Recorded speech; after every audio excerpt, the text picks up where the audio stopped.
You're watching, yes, the Yankees Entertainment and Sports Network.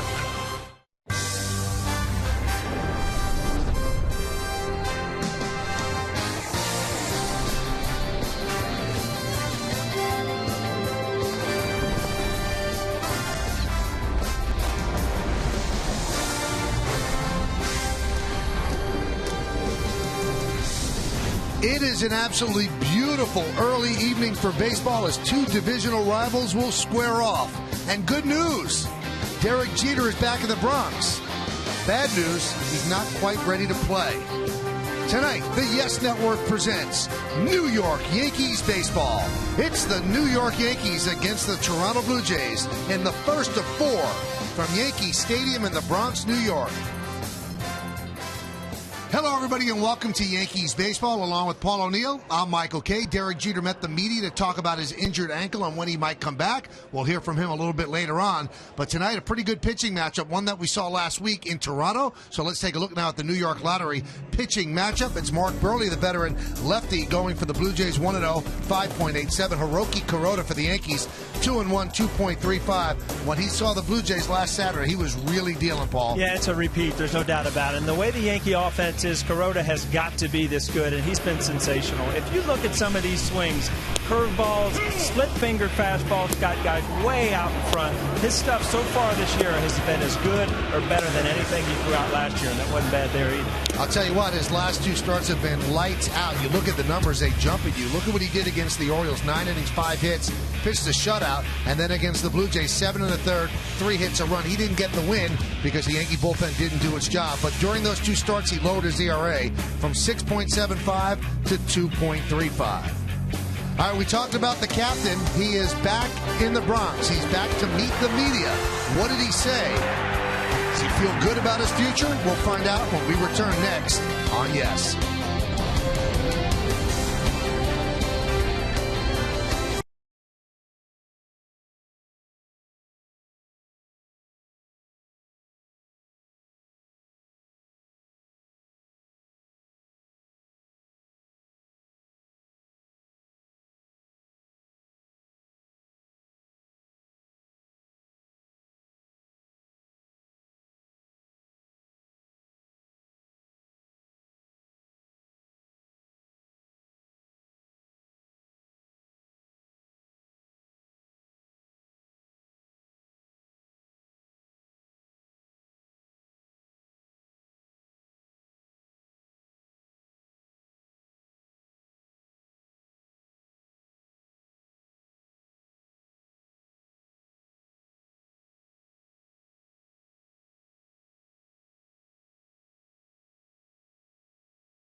Yeah, it's been a difficult process. It's been a frustrating process. You know, just when you think you're close to coming back, then you have a setback. So it's, I guess it's part of the healing process. You know, when you get hurt, it's supposed to take time. You know, it's supposed to take time when you break a bone. And unfortunately, it's taken more time than I anticipated. As soon as I can physically play, I'll play. That's the best way to put it. I don't know what that date is, but as soon as I can get out there, I'll be out there. Well, Derek Jeter met with the media today for about 15, 20 minutes, answered a load of questions. And the bottom line, Paul, anybody that expected him to show any doubt, he said no doubt he's coming back. That's what makes him great. That's the kind of mindset that makes somebody get to that level. So he's never going to doubt that he's going to come back. No, and I'm sure he figures in his mind when he does come back, he's going to be the same that he was. And it is frustrating when people are out there, the team is going through its season, you're not putting up numbers, you're not out there playing. And you can tell he's uncomfortable talking about it even at the press conference. He doesn't know when he's coming back at this point. Now, he said there's no finite date, but in his head, he has one. He's just not telling you. Yankees are saying sometime after the All-Star break. Hiroki Kuroda pitched well last time against the Jays. Lineups, first pitch, baseball, coming up next right here on Yes.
Yes, it is brought to you in part by Jeep. Visit Jeep.com to learn more. By Kettle One. Gentlemen, this is vodka. Please drink responsibly.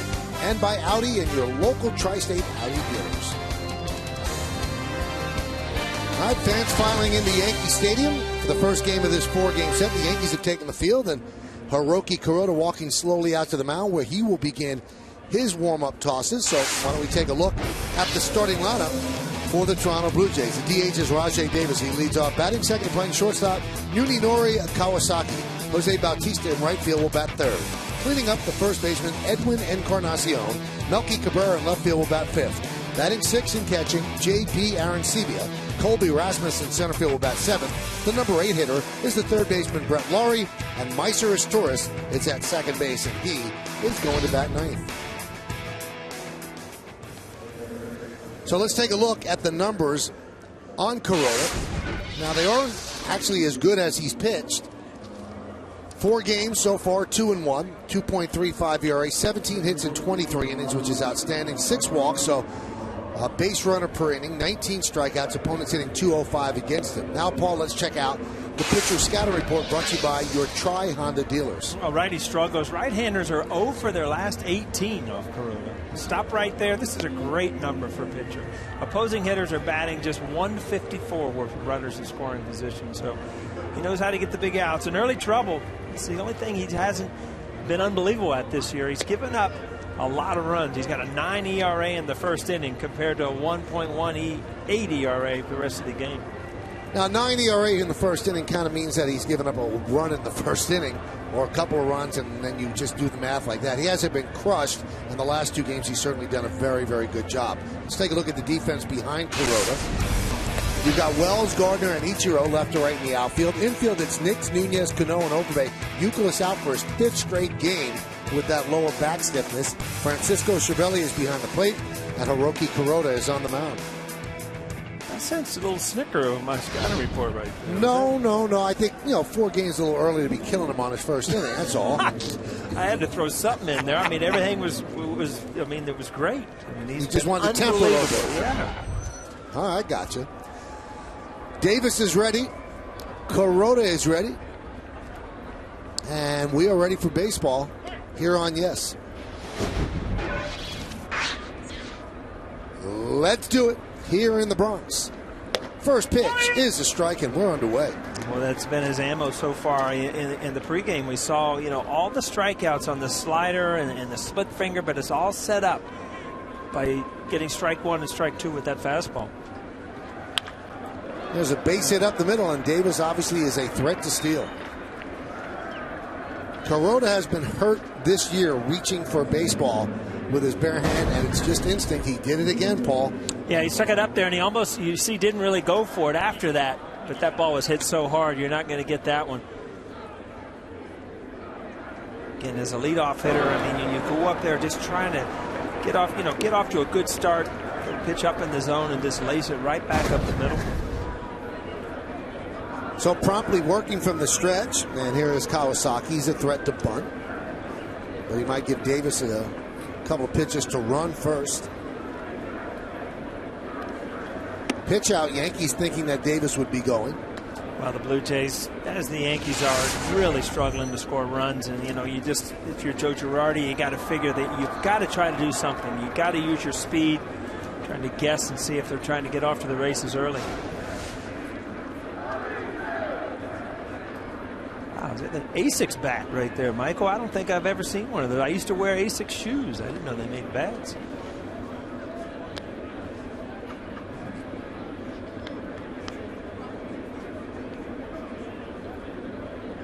See, Kawasaki does a lot of the same stretching that you see Ichiro do.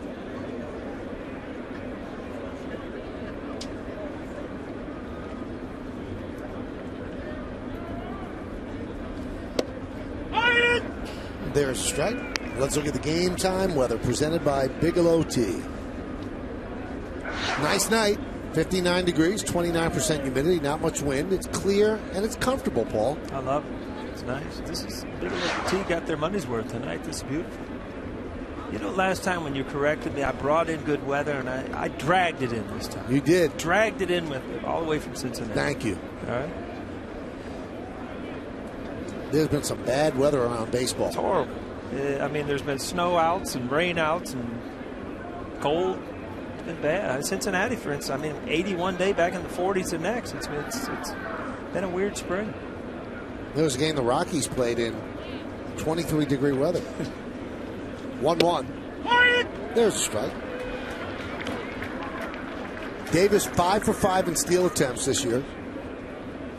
You see Kawasaki, a lot of fastballs early in the count, and that's because of Rajai Davis being on first base.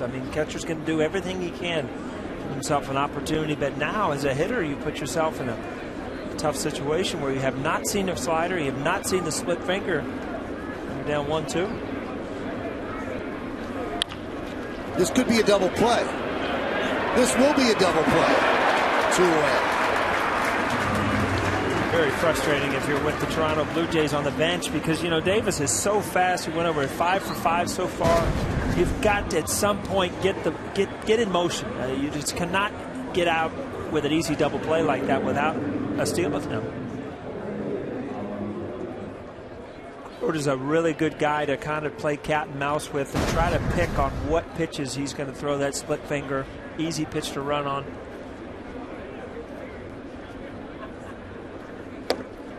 Bautista takes a breaking ball away. Blue Jays in 11 innings yesterday beat the Orioles 6-5.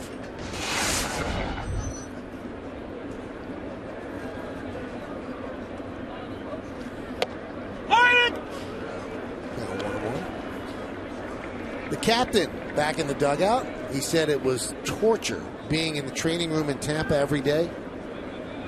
He's just happy to be back with his teammates, and he will be here the entire homestand.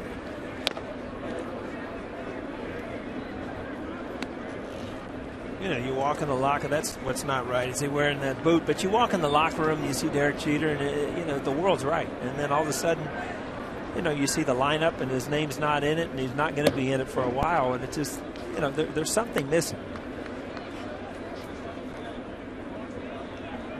Said he didn't watch that many games at home. He said he doesn't have the major league package in his house in Tampa.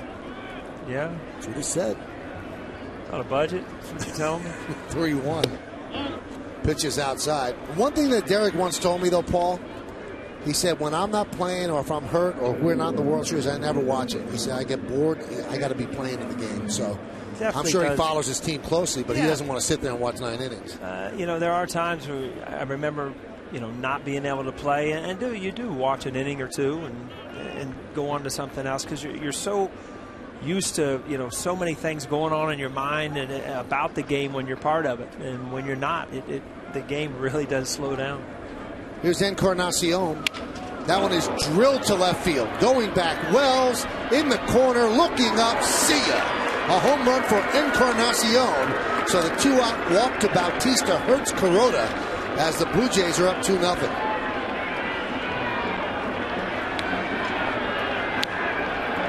Michael, we went over it, and it's just this first inning. He just doesn't quite get everything working yet. Encarnacion has had a good series in Baltimore. He started off struggling too this year, so you can just tell he's real close.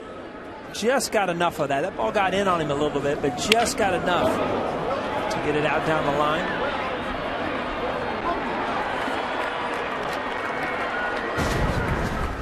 Here's Melky Cabrera. Also very strange trot around the bases by Encarnacion. One wing up, and I'm sure that doesn't make the pitcher happy. It kind of looks like his shoulder feels like ours, Michael. Can't quite get it down.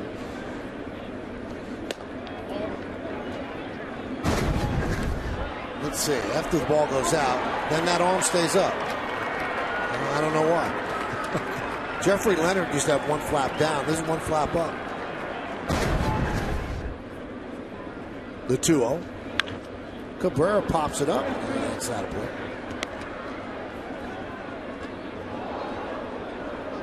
So I have to apologize early on, Paul. I snickered at that line in your scouting report, and you were right. Over here just circling, Never again when you just... No, I won't. I'll just butt out.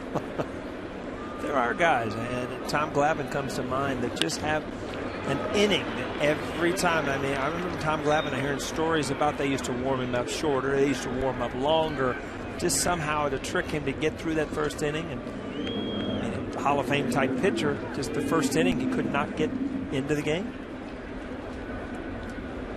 So Cabrera goes the other way for a single. Kuroda's given up 8 runs this year. 6 of them have come in the first inning. Jose Reyes is a spectator, just like his fellow shortstop. And he's going to be out until about the All-Star break. Quite a different hair look than they did with the cornrows he used to sport over there in Citi Field. Huh? Swing and a miss by Aaron Sebia. He's had first inning struggles throughout his career. Highest in any inning, 4.75.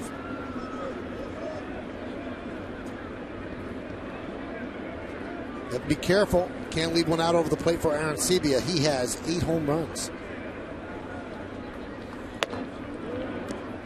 Count 1-1.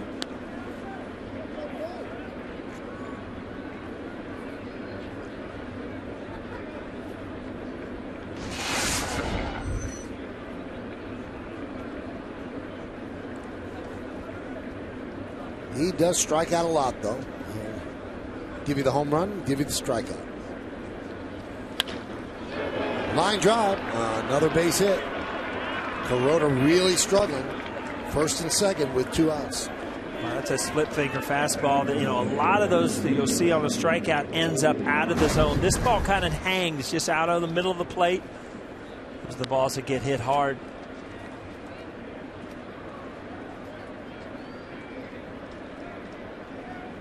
Looked at the numbers at some of the Blue Jays hitters, and you just know, I mean, they've got a lot of talent. They brought in a lot of new guys, and it's like they have not gelled as a team yet. But you know that a lot of these guys aren't going to end up with numbers that they have now.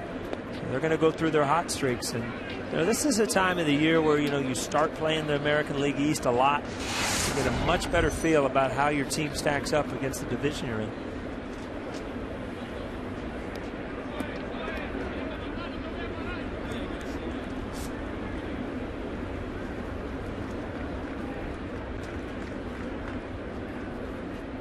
Here's Rasmus. Pitch outside. Command's not quite there. Still trying to find it. Blue Jays have not hit much this season. .225 last in the American League. Starters haven't pitched well. 11th worst ERA in the American League. And they have not fielded the ball. 16 errors, the most in the league. Just missed that one. A sky-high pop-up. Cano coming in and puts it away for the final out of the first. But 4 runs, or 2 runs on 4 hits. One of the hits, a 2-run home run off the bat of Edwin Encarnacion. Blue Jays 2, Yankees coming to bat.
Lead before he throws a pitch. Let's see who he's throwing a pitch to. Yankees starting lineup presented by Lexus.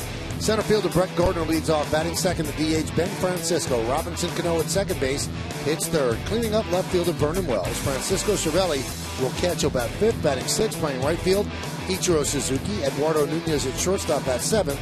Batting eighth and playing first base, Lyle Overbay.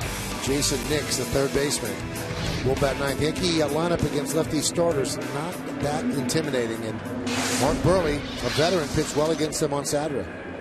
Those are his numbers. High ERA, but that came down with the Saturday start. And let's take a look now at the scouting report in a minute. Pitch to Gardner is outside and is brought to you by your Tri-Honda dealers. Well, Mark Burley has stage fright at Yankee Stadium. I mean, lifetime, he's 1-8 with a 6 ERA. He's a workhorse, though. And in 12 consecutive seasons, at least 200 innings pitched. One other guy in the history of baseball has done that, Michael. Okay. Check. Who is it? I don't know. Cy Young. Just seeing if you were on your game. And power surge. I mean, this year he's striking out a lot more people than he has in the past. Got a good cutter working. Most he has since his rookie season. Over 6 strikeouts a game. Works very quickly, the 2-1. Skied the other way. Long run for Melky, but he runs out of room.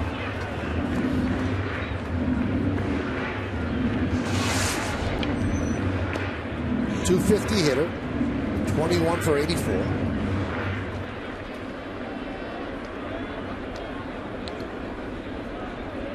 Gardner 5 hits and 9 at bats lifetime against Burley. And now 5 for 10 as he swings and misses for the first out. Yeah, you read that right. That's 82 miles an hour from Mark Burley, but he's got such a good cutter and a good changeup that when he runs that little two-seamer in there, you see there's a little late movement in on the hands of Brett Gardner. He can get away with it. You always hear this, the softer you throw, the more you lose velocity, the more you have to challenge hitters inside. Ben Francisco takes a strike, and the greatest example of that is Mike Messina in his final season. He won 20 games, and he challenged hitters. Came inside corner with an 85, 86 mile an hour fastball. Yeah, Burley's one of those guys, and you remember that, you know, he had a perfect game in Chicago years ago, and then he'll have a couple starts where, you know, he gives up 7 runs in 2 innings because he just does not have the command. When he doesn't have command, he's very hittable. But he's fun to watch pitch because he has to be so perfect. And you see that cutter right there, right on the inside corner, a lot like Andy Pettit last night with a little less stuff. He's got a good cutter, a good changeup, and he can pinpoint his fastball.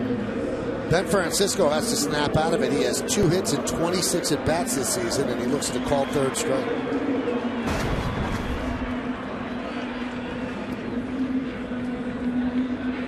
So that's going to bring up Robinson Cano.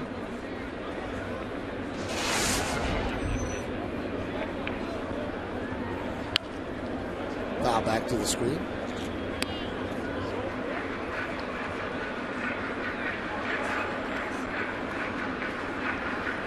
Burley came over to the Blue Jays in a deal with the Marlins. He signed a long-term free agent contract with the Marlins, but they kind of cleaned house after the disappointing first season in their new ballpark. Burley and Jose Reyes, part of the group that came over. Cano has good numbers against Burley. The issue for both of them, they signed long-term deals, but the Marlins simply do not give out no trade clauses, so they weren't assured of staying there. There's a guy right there they really missed. Was playing well. He adds a lot of energy to any lineup. You see Burley, every time that catcher gives him up, down, low and away, whatever, he's hitting the target. As a hitter, you don't really know where to look. It seems like you're trying to cover a lot of area. Back to Reyes, he had that horrible ankle sprain, which, helped me back this year, but, just a terrible injury. It really hurt this team.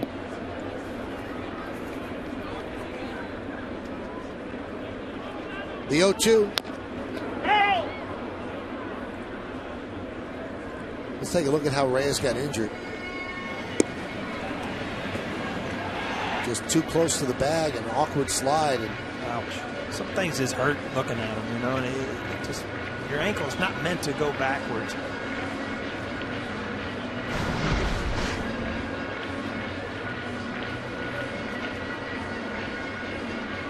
You know what? I like him with the dreads that he had with the Mets better than this. Yeah. That look doesn't do it for you? I don't understand the thought process of somebody who actually could grow hair. Shaving it off. Speaking of Reyes and his injury, the injury report brought to you by Montefiore Medical Center, Inspired Medicine. Both shortstops out until about the All-Star break. Both of them with ankle issues, although Derek's is broken. He's broken twice now. The initial time in Game 1 of the ALCS against the Tigers. It's hard to imagine when you watch that slide from Reyes that his ankle isn't broken. He tore ligaments and did all those things, but sometimes can be worse than a break. But usually when you put that much force on an ankle the other way, something's going to give. Cano checks his swing. Paul Schreiber is the home plate umpire tonight. In case you were wondering. I know you always like to know who the home plate umpire is.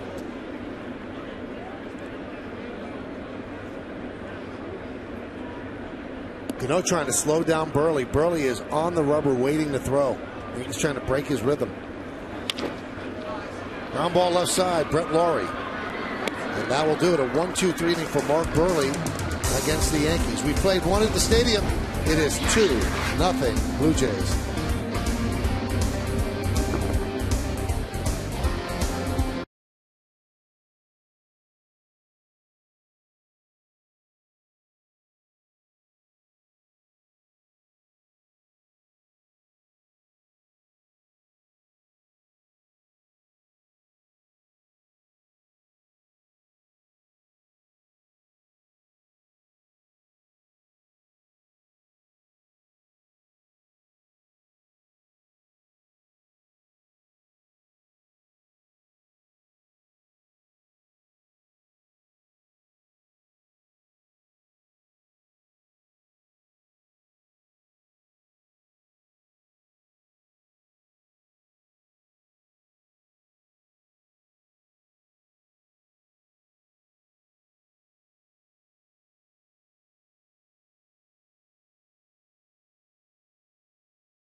Brought to you by Toyota.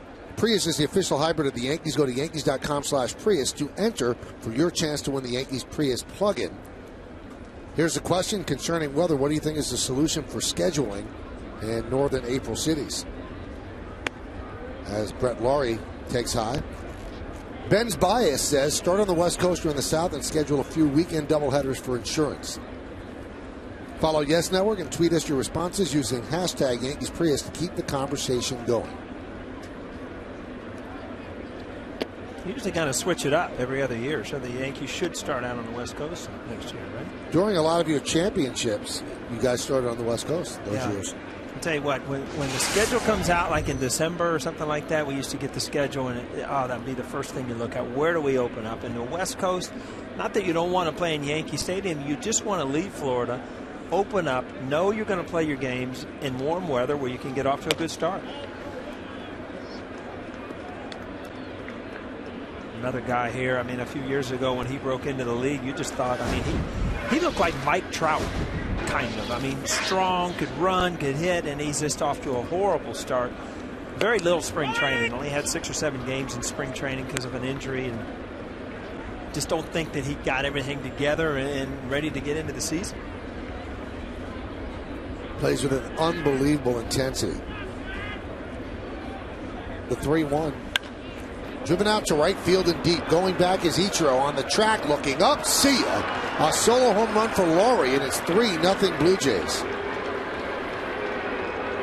I'll tell you what, they won a big game in Baltimore, and every once in a while a game will mean more than just one win in the win column. And they came back and they took a game there, and all of a sudden it looks like some of these guys are starting to swing the bat. A lot of excitement when you look at, I mean, Laurie, again, strong, can hit the ball out the other way, runs, plays hard. But there's excitement around the Toronto Blue Jays because of all the people they added. I mean, Michael, you were up there. I mean, what, they had 40 or 50,000 people at the game one day, right? They had 2 sellouts, Saturday and Sunday. You haven't seen that in years. Nope. So, I mean, there's definitely some excitement up in Canada around some of these players. He wanted that ball further outside, a little bit lower. It was right there for Laurie. The 0-1 is Turris. It's high. And you can see the command is not there for Kuroda. Very unlike him. First home run for Brett Laurie. 4th RBI. Grounded to first. Overbay is there. 1 out.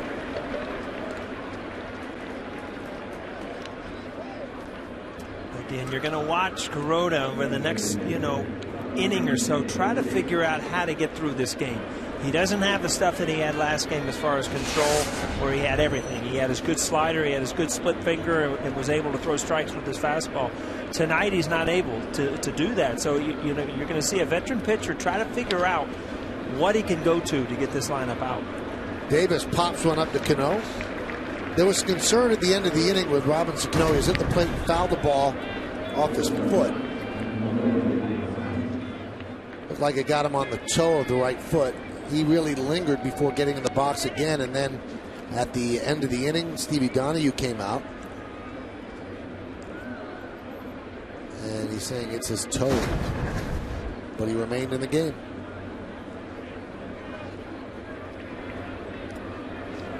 Pitch to Kawasaki is high.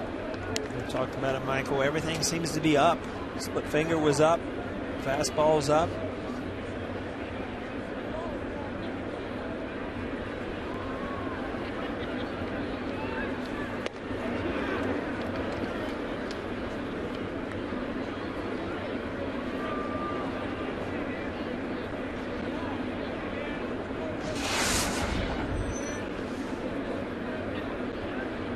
Talked about how, impressive some of the stats. That one's driven to right field. And that's going to be one hop up against the wall. Kawasaki is that second with a double. Yeah, ball out over the plate, and it just over what you said, Michael, how unusual this is. So that ball's supposed to be in. It just tails out over the middle of the plate. With the ball off the wall. But coming into tonight's game, he had gone 30 1/3 regular season innings without a home run. He's already given up 2 tonight. Last game in Toronto, he had a over a 20 inning scoreless streak. So I mean, he's gone through some good times tonight. A little bit different. Here's Bautista. He walked with 2 outs in the first inning, leading to the home run by Encarnacion.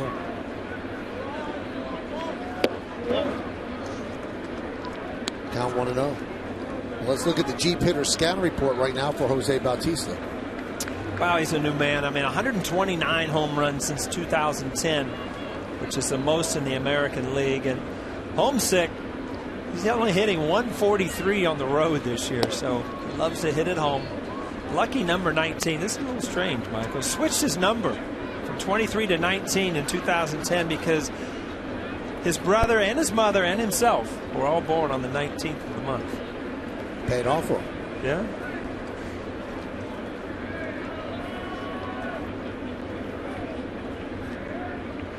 The 2-0. 2-1.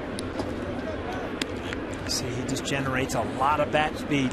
Not the biggest of guys out there, but he gets a tremendous amount of bat speed.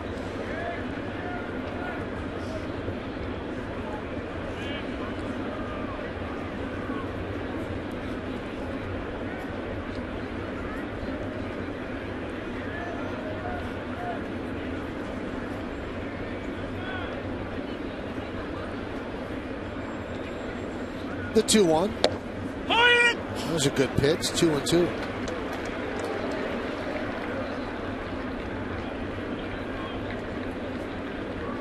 There's an old pitcher's credo that, let's say you get 35 starts a year. There'll be 5 starts where you're unhittable. You just have everything working. 5 starts where you're just awful. You can't do anything.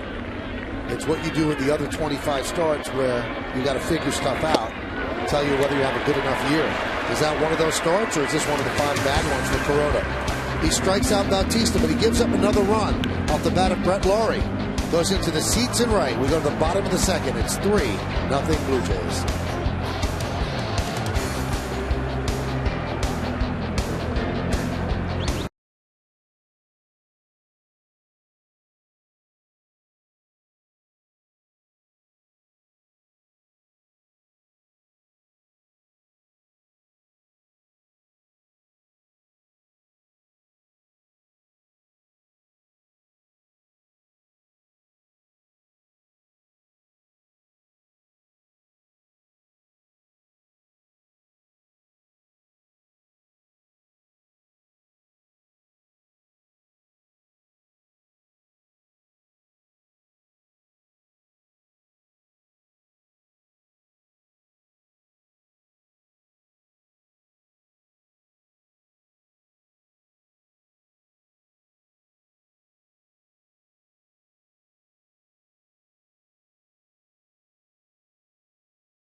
Give fans the ability to choose games that fit their schedule. Pick out preferred seating locations for games against the Yankees' biggest rivals.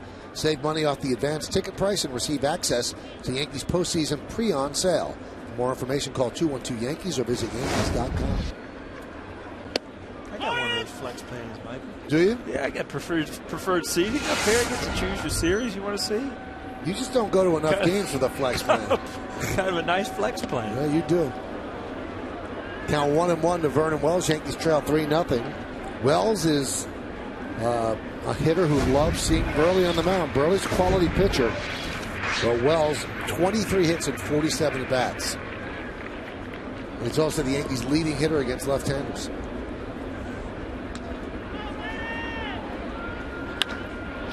Driven out to center field. Rasmus back. Still back. Still back. Still back. See ya! Into Monument Park. A solo home run for Wells.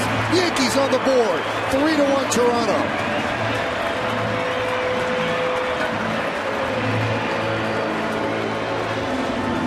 Off the bat, I thought he got it, but the way Rasmus, I don't think he helped you with your home run call either, Michael. He was back like he had a play on this ball, and you see this ball is easily out of the ballpark.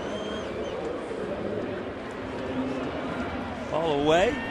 He's got that sound like he really got it, but look at Rasmus. Oh, I got this. Maybe I don't. Well, I know I don't. Dead center. 6th home run of the year for Wells.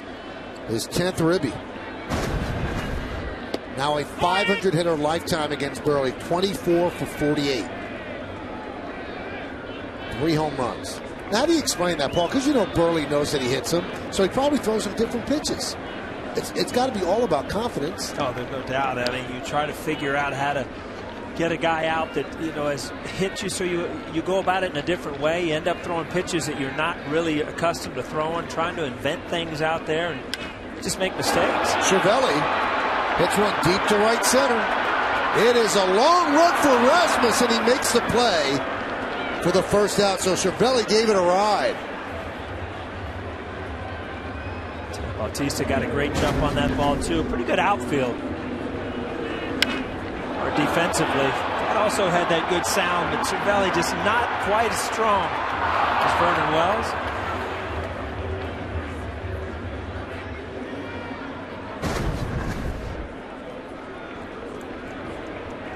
Cervelli with his bid for his 3rd home run. Here is Ichiro Suzuki. Let's check that out. And Yesmo, brought to you by your Mercedes-Benz Tri-State dealer. Even Yesmo is covering a lot of ground.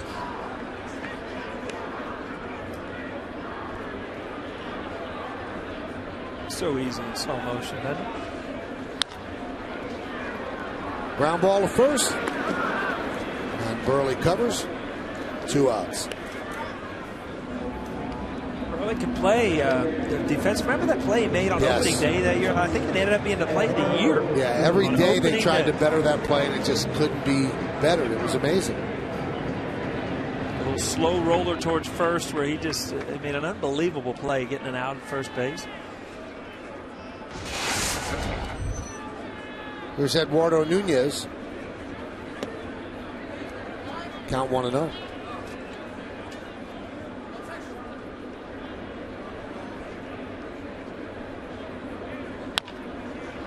Grounded, right side. Encarnacion is there, and that will do it. So he recovers from the home run. But Vernon Wells has hit 2 home runs this year. Mark Burley, there's one in Toronto, and here's one in the Bronx. Dead center. Rasmus just ran out of real estate. We'll go to the 3rd.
The stadium on the Lincoln scoreboard, Blue Jays lead the Yankees by a score of 3-1, 3-6-0, 1-1-0. Edwin Encarnacion will lead off against Hiroki Kuroda. Encarnacion, a 2-run home run in the first inning. There's a strike. Now let's bring in our very own Meredith Moragovitz. And Meredith, it's funny, leading into today, we knew that Derek Jeter was going to talk to the media. And if you were monitoring Yankee blogs and chat rooms, people were actually fearful that he was going to be here and announce his retirement. I never got that sense, and that wasn't his intention at all. No, Michael, not at all. In fact, Derek Jeter really didn't want to be there addressing the media. The one thing you'll learn about Derek Jeter over the years is he doesn't like to talk about injuries. He'll be the first one to tell you, if I'm on the field, I'm okay. I don't want to say anything about it. He realizes that he hasn't spoken to the media since fracturing that left ankle for the second time, so he was able to come here and answer some questions for people, but he certainly didn't want to be up there at that podium. But yeah, I got that vibe as well on Twitter and people sending me emails. Is Derek Jeter retiring today? And I just sent back, relax, not the case to my knowledge. He's just talking about the ankle injury, when you can expect him back, and everything involved in that process. So I think some fans very anxious coming into today and very relieved after they watched that press conference. Here's the 2-2 to Encarnacion. Hit sharply to third. Oh, what a play by Nix. Gets to his feet. Fires. He's out. Good play by Overbay on the other side as well. Outstanding play by Nix. That saved a double. I tell you, when you lead off with an out like this, boy, that can really pick the pitch up. And Encarnacion, we saw just getting real close, becoming the hitter he was last year. Bullet down the line. Tries to run out of the way of the tag, but it doesn't work. That's nice on Yesmo. Tough play by Nix. But he had time because the ball was hit so hard to scramble to his feet and throw across the diamond. Overbay, a slick fielding first baseman, made it work. Here's Melky. Breaking ball strike. Meredith, I felt that in listening to Derek's press conference, I thought the money quote was no doubt. There's no doubt I'm coming back. That's just not the way he thinks, to doubt himself. 100%, Michael, and he said it several times, and towards the end of it, he was kind of getting tired of addressing it and saying, look, I'm going to be back. I plan on being back this year, and when I get back, I feel like I'm going to be successful out there on the field. So there really isn't any question in his mind. I think you can look at the stats and you can say, look, this guy is getting older. This is the second time he's injured this ankle in less than a year, and you have to wonder, is he going to be able to come back and be that same player that he once was? But you look at it, that's probably what's made him so great over the years. The fact that he doesn't have any doubts. He has a tremendous amount of confidence, and he believes that he's going to be able to be out there and be that same player that he was years ago. Melky lost one to left field for the second out. The only time he showed any uncertainty was when people asked him, did you force the issue and did that re-break the ankle? And he goes, listen, I had 2 CAT scans that cleared me to go out and play. He goes, I don't think I rushed it. He goes, maybe I did, but I don't think I did. So I mean, he's heard that question a lot, but you can't fault a guy for wanting to be on the field. No, and that's the million-dollar question. Brian Cashman has been asked that. Other people within the Yankees organization have been asked that same question. And you look at those 2 CT scans, they came back clean. So he was clear to do baseball activities, and in his mind, he was going to follow the program that the Yankees set out there for him, and he had done that. They were taking it slow with him, but he kind of realized something was wrong when he was going out there, and he couldn't let go 100%. He couldn't get to that next step. And it said through the years playing, look, I've experienced soreness. I've experienced things, but this was something different. I knew it was something more than that. The most frustrating thing for Jeter this time around was the fact that they couldn't find anything wrong right away. So it was just him thinking that it was something that he needed to persevere through, and that's not the case. When he went back to North Carolina to see Dr. Robert Anderson, they found that other fracture. And while he didn't want that to be the outcome, a little bit of a relief for him to figure that out, that that's what it was. Good stuff, Meredith. We'll hear from you on the postgame show with Bob and Jack, and it's a relief for the Yankees because Kuroda seems like he has found his stuff.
gamers, you won't have to miss a game again now that you can watch live Yes Network Yankee games on your PCs or laptops with Time Warner Cable.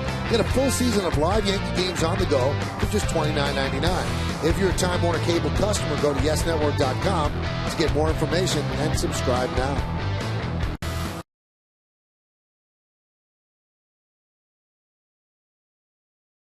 It's definitely a pickup because, I mean, if that's a 2-out, hit, you can still work out of it. The leadoff double right there, I mean, that's setting up for another big inning. So defense can pick up the pitcher sometimes. And, again, he's still trying to figure out what he can do. You saw a lot more fastballs that inning. If he can get them, keep the Blue Jays right there. I mean, obviously it's 3-1. I mean, there's a lot of game left. A lot of things can happen.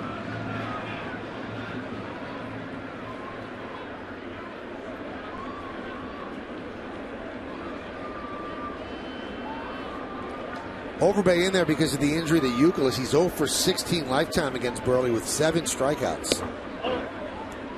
1-2. I mean, granted, Burley can get you out because he knows how to pitch and he has good enough stuff, but he's not the lefty matchup that a lot of managers would be hesitant to keep their left-handed hitters in there because he's not overpowering. He has a good cutter and a good changeup, but it's not the sidearm delivery or the big breaking ball that can buckle a lefty. So Overbay with his 8th strikeout lifetime and 17 at-bats against Burley. And that'll bring up Nix. Now, as a team, coming into tonight's game, the Yankees against lefties not very good. And we told you at the beginning, their right-handed hitting lineup without Youkilis, obviously missing the switch hitter Mark Teixeira. See the Lincoln scoreboard, 3-1 Blue Jays. They don't run a really imposing lineup out there. 199 batting average as a team against lefties. Yeah, it's not going to get it done. It's not going to score you a lot of runs.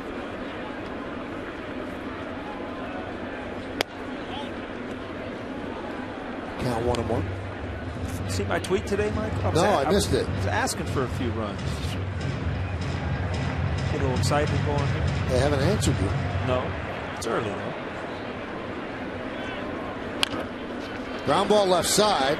Kawasaki off balance throw, and it pulls Encarnacion out the back. Nix would have beaten it out anyway. So an infield single for Nix. Nix is a guy, as a manager, that when you have him in there, you know what you're going to get. He's going to play hard. He's good defensively. He's going to give you some good at bats. He's not your everyday star, but he can do a lot of things and play a lot of positions.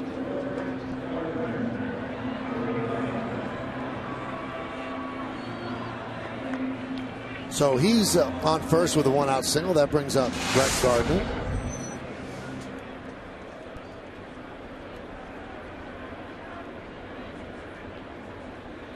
This is the beginning of a long homestand for the Yankees. 11 days, 10 games.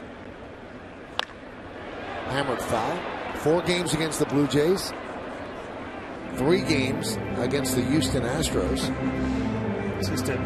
Brett Gardner, if you remember, struck out last time on a 2-seamer in. And as a hitter, you don't forget that. So Burley comes in again, and what you do as a hitter is you open up and just hammer, but you hit it foul. Smart pitch. Good adjustment as a hitter.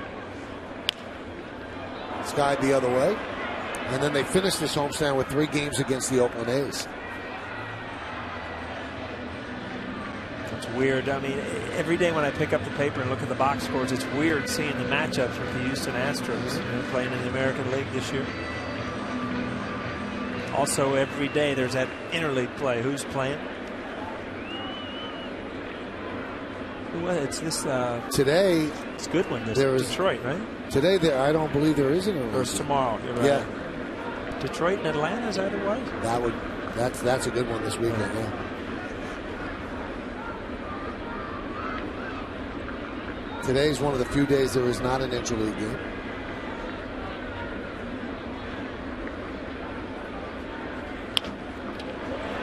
That one is past Nestroras, and it trickles into center field.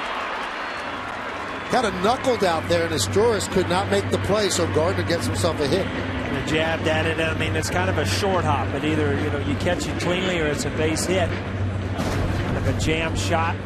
Wasn't hit hard enough to come off. Gets in on Gardner. You see, he tries to stab at it, but the ball came up on him.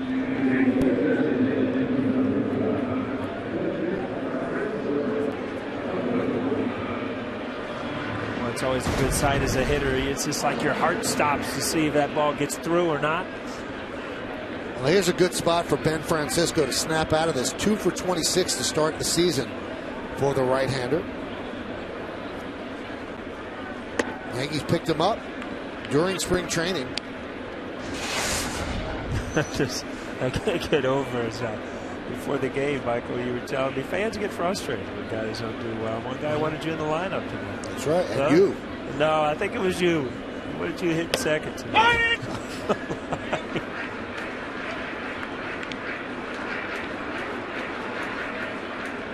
1-1 on Francisco, but he could turn that around with one big swing. That's how it works. Nick's at second, Gardner's at first. We're at the bottom of the third. There he did. Deep to left, but he's a little too quick. Well, that'd have been a bad home run call for me, Michael. I'd have called that right off the bat. That looked like that was good.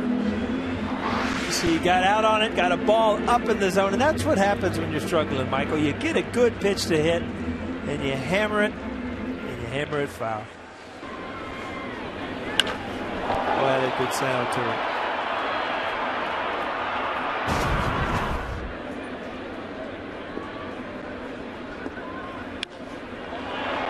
High fly ball left field.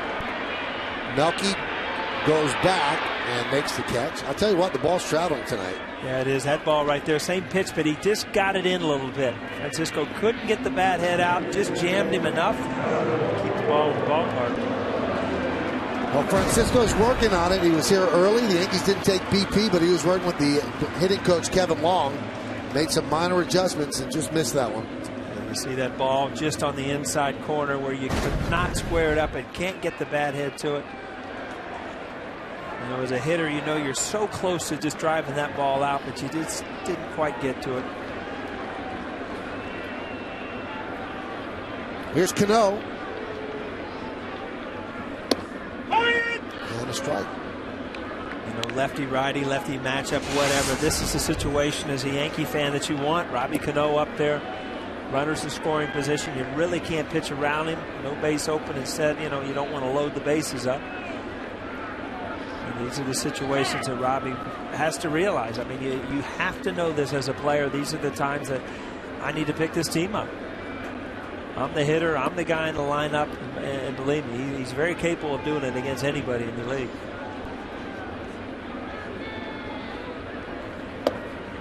Count 1-1. Burley's fastball is right about that, 85, 86, so he's not going to light up any radar guns, but it's all about putting it where he wants. There's a change-up grip to start. Drives you crazy as a hitter. Wanting to know if he's going to switch when he gets in his glove.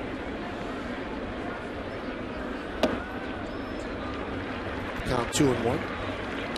See how careful he's being, even with Vernon Wells, who hits him well on deck. See much of the fastball grip there and kind of cut it.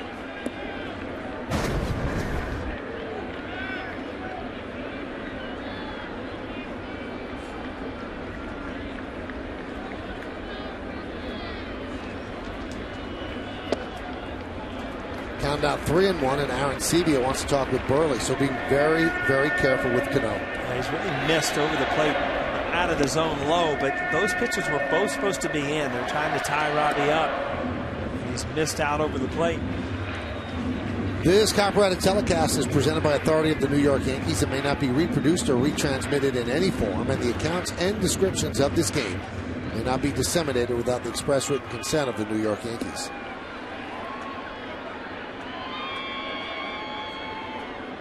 Yankees down 3-1. The count 3-1 on Cano. Driven deep to right field.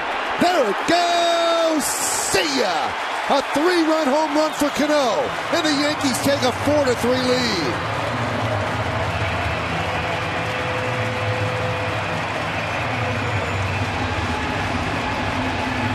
tell you, Michael, with all the injuries and all the problems that the Yankees are going through, these at-bats are what going to make Robbie Cano even a bigger superstar than he is right now, because you just know, you feel it coming to the ballpark. I need to do something. Mark Burley misses with some pitches, tries to go back in there. Robbie had seen it. Absolutely hammers it. What a great hitter. Just pulls his hands in. What Francisco couldn't do the pitch before by pulling his hands in, Robbie Cano did. Got the barrel of the bat to the ball and is able to keep it fair. Where's that thing going to land, Mike? WB Masonville. In a good place if you're a hitter, believe me. Wells fouls it back. Boy, change of events here. All of a sudden you get a couple teams that are not scoring a lot of runs. A couple big at-bats. Next thing you know, the Yankees are ahead 4-3. And in this game, Cano does have protection in the lineup because Burley knows he can't get out Wells. So he didn't want to walk Cano. Didn't want to throw him that pitch, but he certainly didn't want to throw a pitch way outside and load the bases. 1-2. Good change up there. Again, Robbie, he's off to a great start. Early in the year, it was Euclid who was swinging the bat before he, went down with a little back problem. And again, you're right, Michael. They're a good matchup for Wells behind him.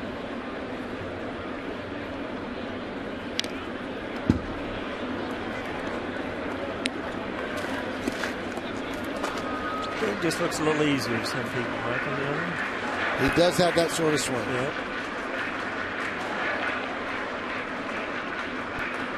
And I think sometimes that hurts him where people think he's not trying, but he doesn't have that grinder look to him. He's just very smooth.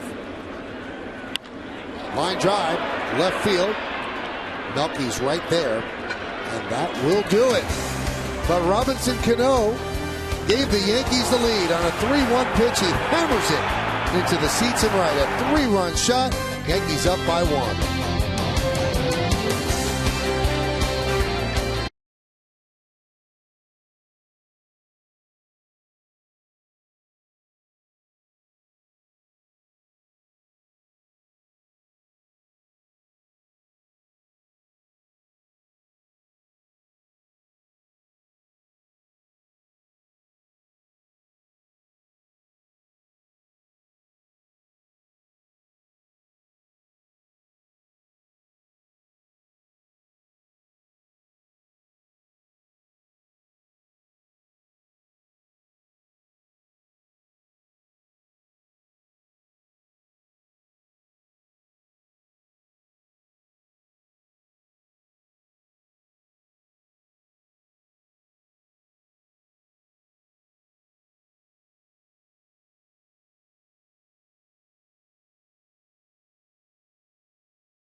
New York State Smokers Quit Line Quiz. Call 1-866-NY-QUIT for free help today.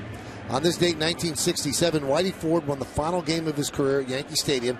It was against the White Sox. What future Yankee All-Star did he defeat on that White Sox team? Pitch to Rasmus is a strike. Again, Kuroda up in the zone. Got a strike there, but that's not where he wants that slider to be.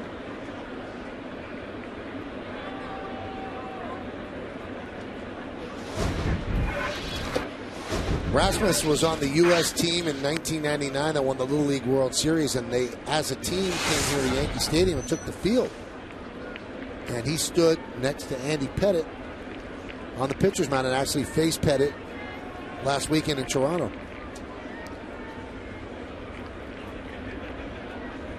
I wonder who the little kid was that stood next to Paul O'Neill. I thought you were going to throw he was a pitcher? I think so, yeah. There he is. Had a little different hair color. A little bit. So did Andy. Yeah. You got a point. The 2-1. 3-1. Most people go from like brown to blonde. I mean, he went from blonde to brown. So yeah, he was, I don't think it couldn't be natural. He was 12, 13 years old. He had platinum blonde hair. Got dunked in some Clorox. 3-1. Let's take a look at Rasmussen in the League World Series. He's not sitting in those seats, I guarantee it. There he is. Get a rally going in a hurry, but it's hard to start one against Colby Rasmus. His character matters. He can hit, drives too. it into right center bullet field. right there. Off the wall. What a great at-bat. 2-1 the winner with an 8 strikeout They won the performance. championship. Pretty neat. Oh, so he was already styling. That was Pulp Fiction there, Yes, wasn't it? it was. Did the Ultra Volta move.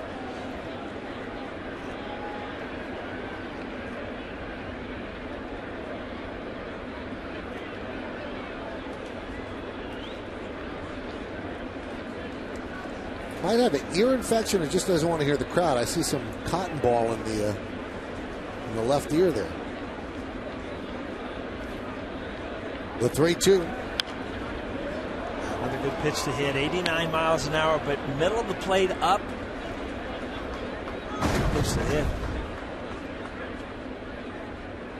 A lot you can do with that pitch as a hitter right there.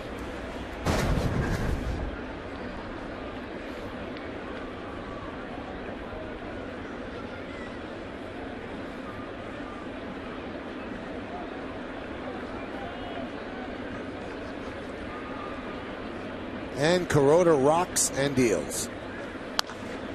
Another foul ball.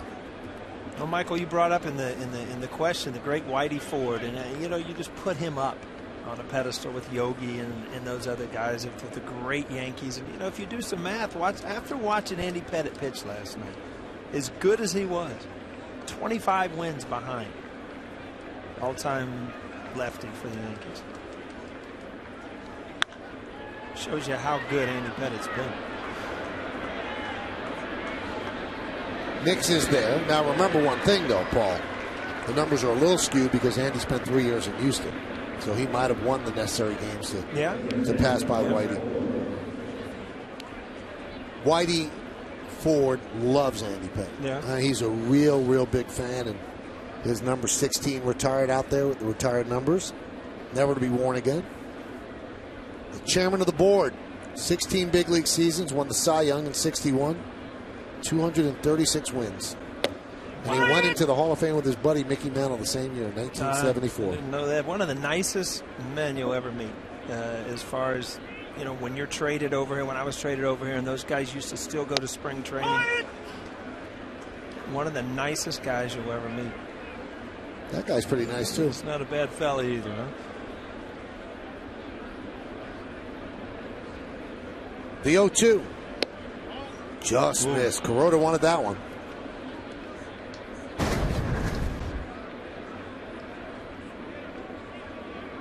You can see Cervelli tried to pull it in just a bit, but it missed.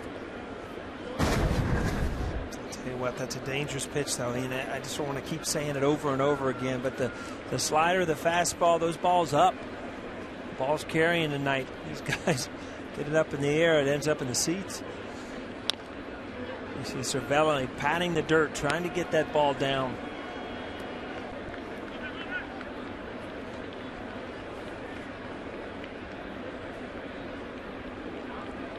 So Kuroda gets picked up by his teammates. He was down 3-0 after an inning and a half, and here he is in the fourth with a lead, 4-3.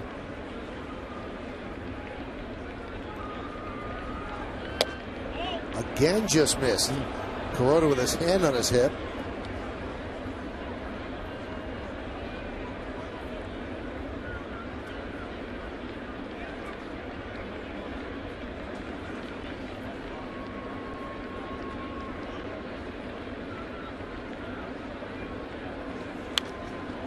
Fouled straight back here. Beautiful day here today, Michael. And then you walk in, no BP. Team gets in 3:30, 4 o'clock. You figure as a manager, you get them the extra sleep, and there's no days off. I mean, they played a lot of games in a row. So, like I said, there was no batting practice for the Yankees today. You get in, get loose at the cage, and just get after them. The 2-2. Right to Overbay. He had him play beautifully, and he will beat Laurie to the bag, really hustling down the line for the second out. That's how Laurie plays this game.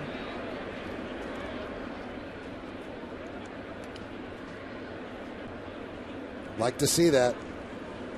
Yeah, you do. You run hard, and you see that there's no way you could beat that first baseman. It's frustrating. Here's this Tourist. 1-0.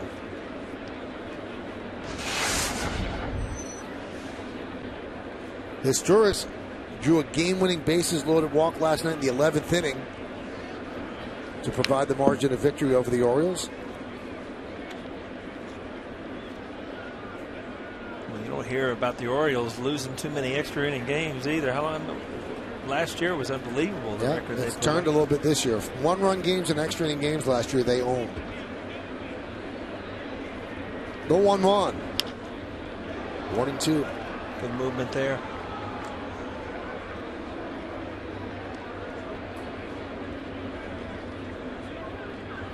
Last year they won 16 straight. This is the Orioles. 16 straight extra inning games at one point. Yeah, that's. I mean, going into spring training, you can't even fathom numbers like that. Teams just don't do that.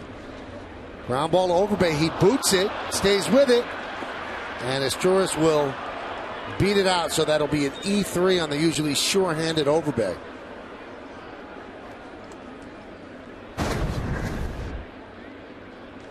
You see, Overbay gets over in plenty of time, and the ball comes up a little bit, but just not used to seeing it. Actually closed his glove before it went in. Oh, it's a bad feeling, Michael, on those plays. You think that's nothing to it, and next thing you know, you don't feel it go into your pocket. That happened to you often in the outfield? It happens enough that you don't forget that feeling. The worst thing was just coming in on a ball, and it was in the lights, and you just know it's not coming out. You can hear the fans starting to boo before you even miss it. Pitch to Davis is a strike.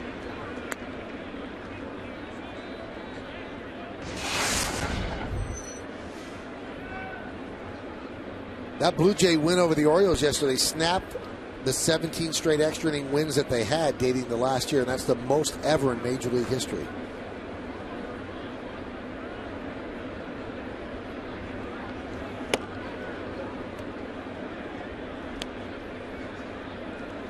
Blue Jays, though, 9-13 this year, and certainly have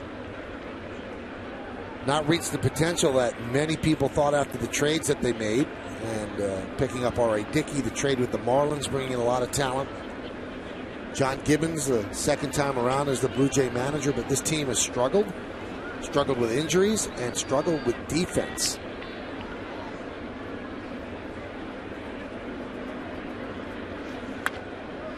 Now, I asked Gibbons about the defense and if he was concerned about it. He said, I'm really not, because the guys out on the field have a history of playing well defensively. He said, you can go into slumps defensively. He said, especially if you're making errors and then you start thinking about making errors and then you make errors again. He goes, I'm not concerned because these guys can field their position. It's not like we have bad fielders out there. And they're also playing on an AstroTurf field where, fielding is almost taken for granted because you don't get bad hops and things like that. Runner goes. That one is lined to Overbay. And he hauls that one in for the final out. No runs, no hits. One error by that man, but a nice play on the final out to leave that runner stranded. We go to the bottom of the fourth inning. A couple of home runs by the Yankees give them a 4-3 lead over the Blue Jays on Yes.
to rotate, which is kind of important for a hitter. So he's just not ready to go.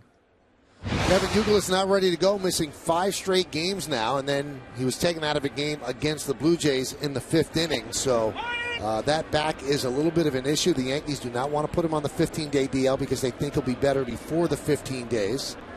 But this is the same issue that kept him out of a combined 38 games between 2011 and 2012. So the Yankees hold their breath on this one. They really need Youkilis. But again, not thinking about putting him on the 15-day DL at this point. It'll be Cervelli, Ichiro, and Nunez. And there is Uke.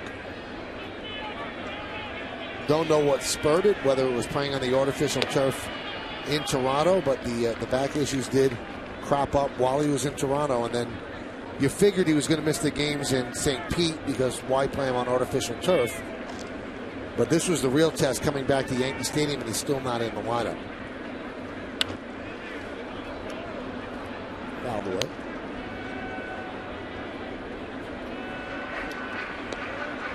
Kevin Youkilis was one of the real good points coming out of the spring. Swung the bat well. Really protected Robbie Cano. He also adds a lot of energy to this team. Has an attitude out there. Wants to win. Wants to play hard.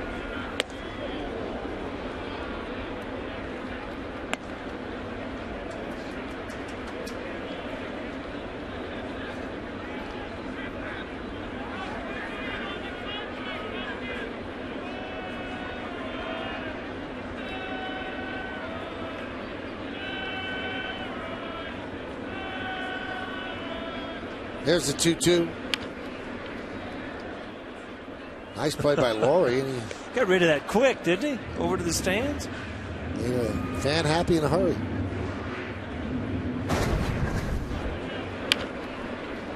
A potato. There you go.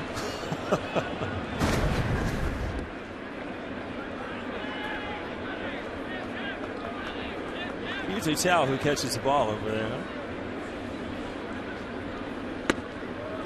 Laurie got hurt last year right around the area where he tossed the ball. He tossed it over that area, but trying to make a diving play in the camera well. Really banged himself up. He's deep at third.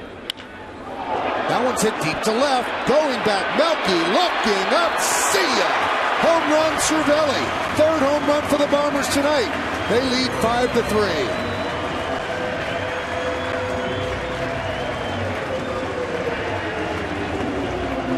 One thing, Michael, I don't know if you watched Cervelli in his home run trot. I thought he was going to dive into third base. I mean, he gets around there quick.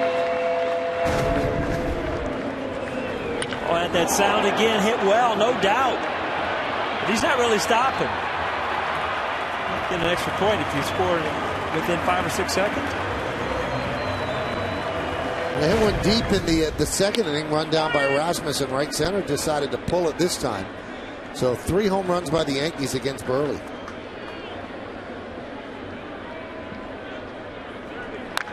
Ichiro wraps one. Foul.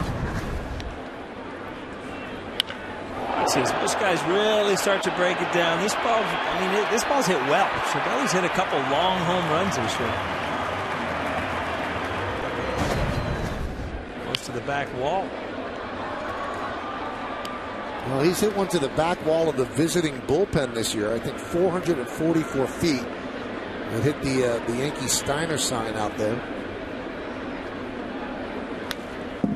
Ichiro fouls it back.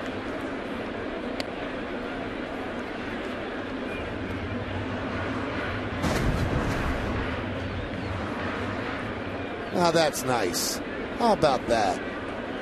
What a gentlemanly thing to do. I like that. Now be honest, Michael. Is that you? No. You catch that ball, you stick it in your Well, pocket. according to how old I am, now it would be. You're going to act like that little girl's not even there. When I was 17, I would have acted like she wasn't there. Yeah. That's true. Foul. But now, of course I'd give it away. Out of the corner of your eye. There's no kids around here.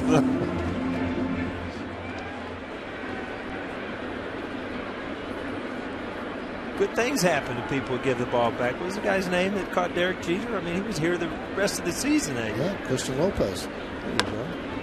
Popped up.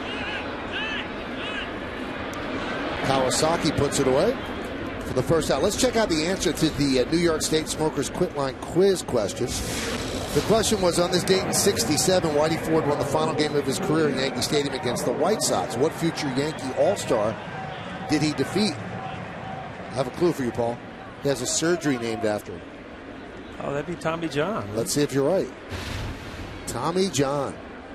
Hear about that guy every day now. That's right. From high school on.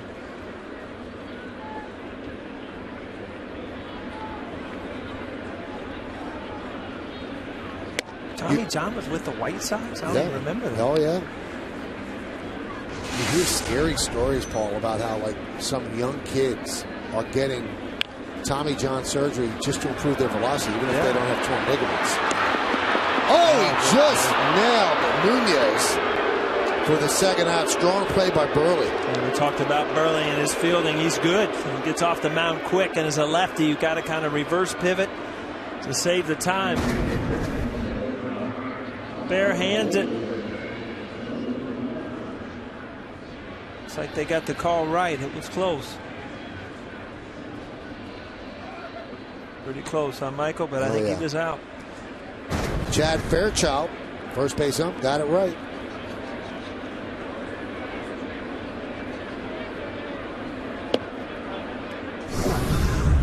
We talked about this play earlier. Here it is, Paul. Just how good of a fielder this guy is. Kick save. He goes after it between the legs. Konerko with the stretch. The funny thing about this is opening day. Yeah. Not like you worked on it for a couple of weeks. Overbay with a high fly ball to left. And Rasmus puts it away, and that will do it. The Yankees get another run on the Cervelli home run. We go to the fifth. 5-3 Yanks.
The Astros play, you could throw the records away. That is a classic matchup.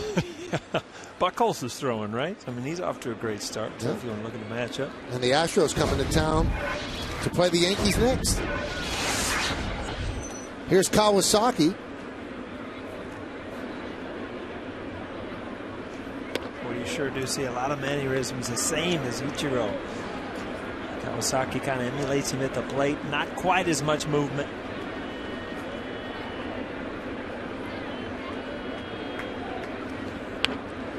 Tries to push the bunt, fouls it off.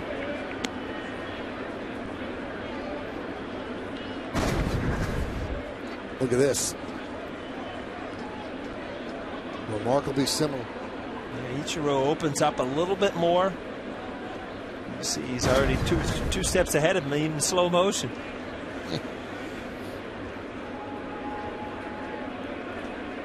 The 1-1.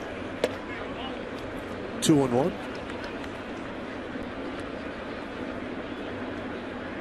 Took a couple days off, Michael. What'd you do on your big vacation? What? It's not like going to the Hamptons time yet, is it? No. I hung out with the baby. Oh, I forgot your life has changed a little bit. Yeah. The 2-1. And a strike. Might be my first summer to make the Hamptons. Really? I need to get out there. Wow. I keep hearing it's That's unbelievable. big. Yeah. It's unbelievable. There's right? some golf courses out there, too. The best, from what I understand. I got a friend who has a place out there that says the best golf in the world. There you go. Which I would have never guessed. But what a play by Nix. And he takes a double away from Kawasaki. It's 2 plays now from Nix down to third base. Doing a good job defensively. Again, I mean, he just does good things out on the field. As a manager, you don't mind putting him in.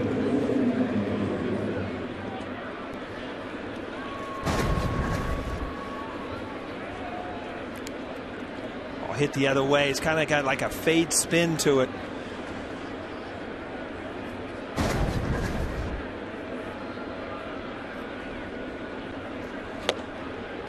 Good breaking ball there. You see Bautista, he's just off a little bit.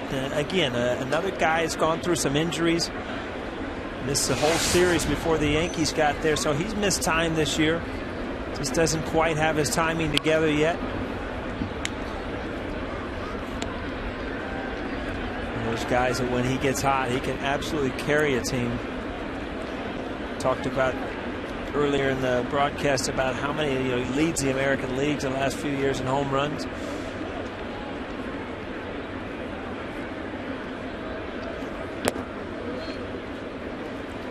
You know who we have to hook you up with in the Hamptons? Who's that?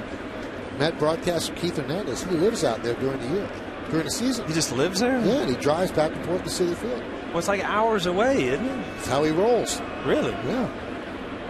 I'm sure he can get you on a golf course out there. The 1-2.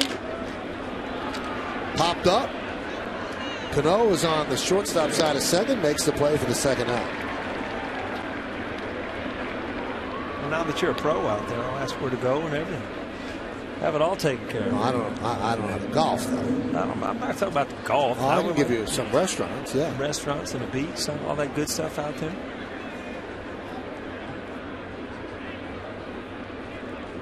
Here's Encarnacion with 2 outs, nobody on, top of the 5th inning.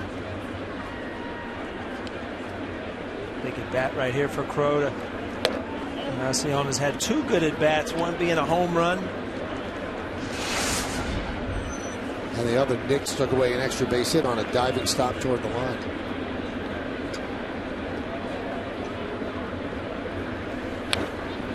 Good swing there. I mean, you're looking at what this guy can do. I mean, you look back at last year, 42 home runs and 110 RBIs, basically from nowhere. Nobody in their right mind thought he was going to throw up numbers like that. He just worked hard. Actually worked with Robbie Cano's guy and became a much better hitter. Bautista helped him a lot on pitch selection, how to set up pitchers. A quick learner. See, didn't get all of this, but got enough of it. Got in on him a little bit. Strong enough to drive it out of here.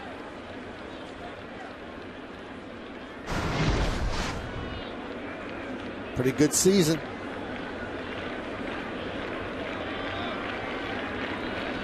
That'll get it done. That's why he's batting cleanup.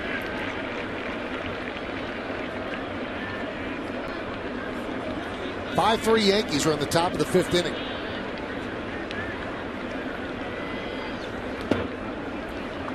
Yankees have a shift on for Encarnacion. Not as drastic as with Bautista. Cano shades up the middle, but he is on the second base side, and then Overbay way off the line at first. And if you look at Kuroda tonight, if he goes on and gets the win in this game, this will be one game that he'll mark on his calendar and just know what he battled through. Early in the game, gave up runs. Now, even with 2 strikes, can't really put guys away. Struggled with his control. Great catch by Gardner. But as we go to the break, he's got a 5-3 lead, so he's doing something right, Michael. We are halfway through. The Yankees are up by 2. A long run for Gardner, the dive, and the catch. We go to the bottom of the 5th.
Their playoff series. Stay here on Yes later tonight for post-game highlights and reaction from Chicago. That series is tied at a game apiece. And Saturday, before Game 4, turn to Yes for the Verizon Fios Nets pregame.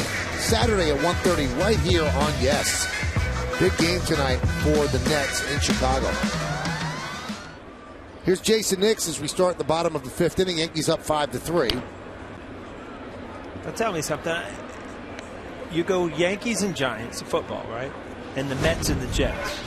So, like, are Knicks fans Yankee fans and Mets fans Brooklyn fans? It's not 100%, but it's usually Yankees, Knicks, Rangers, Giants. Okay.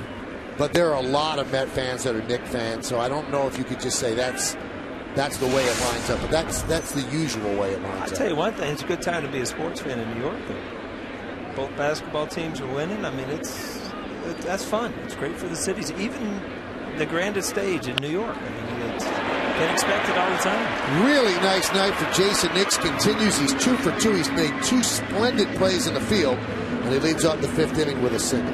Tell you what, you talked earlier in the game about confidence, and you can draw confidence at the plate from making great plays in the field. And right now, you know, you're standing on first base and you just think, you know, everything is going well tonight. I'm making good plays. It's just like you're in a rhythm of everything going right.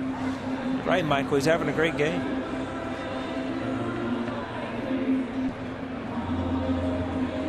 Well, Brett Gardner, if you look at his past at-bats, Burley has been in on his hands all night.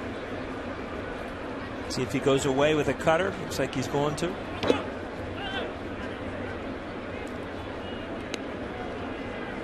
Either going to show him that and go back inside, or, you know, you're going to change philosophy a little bit and try to get him out of the way.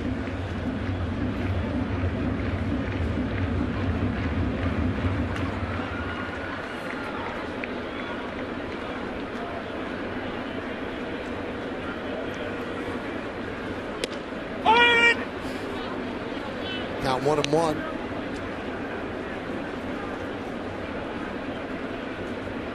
That's such an important pitch, and you see Brett Gardner didn't like the call. But I mean, 2-0 and 1-1 is such a different count. 2-0 with a man on first base as a hitter. Well, you're just digging in, knowing you're going to get a good pitch.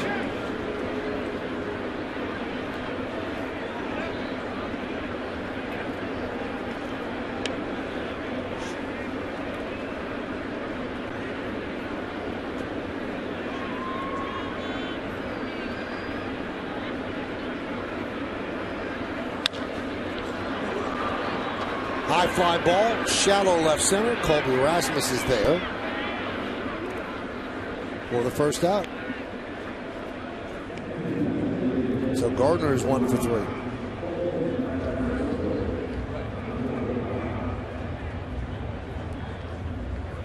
You see your buddy at the cap managing the Dodgers today at Citi Field? I didn't see him. But Little great goatee working. Is that right? Yeah. It happens to the best of us, Michael. Wouldn't happen if he was a Yankee. He couldn't have that goatee. There's Brad Lincoln. He was added to the roster because Adam Lynn is on maternity leave. And they allow that now so you could replace a guy for a couple of days and bring somebody up so the team is not shorthanded. Francisco grounds it foul. Cap had the big thing about his haircut here? Yeah. Huh? Yes, I do. I wasn't happy about that. I wasn't No, here. he That was wasn't. before. That was, I think, a year before you. No, 2 years before. How do you remember all this stuff? Every time I ask you, do you just say yes, or do you actually remember all this stuff? Yes. No, I mean, you got a lot of things going on in that head. that, you know that? well, go ahead. There's the next shot. There you you got go. a lot of storage up there, a lot of storage room, a lot of files. It's impressive, though. You know a lot of stuff about New York sports. That one's fouled away.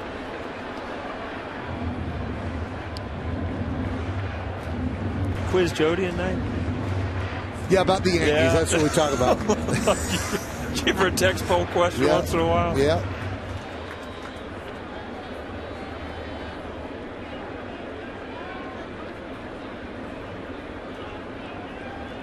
The 0-2. Just missed high. 1 and 2. Each team with 6 hits, but the Yankees have 3 home runs to the Blue Jays 2. We're playing home run derbies. Yankees are still ahead. 3-2. Pitch outside.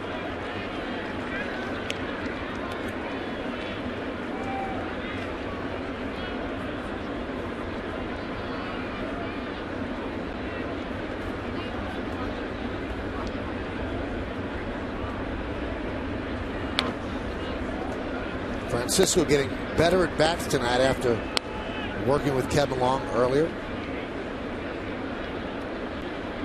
Kevin Long will spend hours and hours down there in that cage, and you know, you spend an hour or two, 300 swings for those 3 or 4 at bats you get throughout the game. We talked about it. It's all about confidence. If you can just get in a groove in a cage and you feel confident, it can turn into 1 at bat. And if you have 1 good at bat, then it can all turn around. But until you get that hit, it's just like you can't get your mind off of it, what you're going through.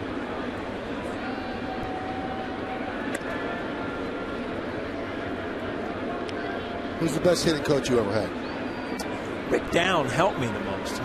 You know, that's because that's when I completely kind of revamped the way I hit. But you know, he was a guy that loved to work, spend hours in the cage.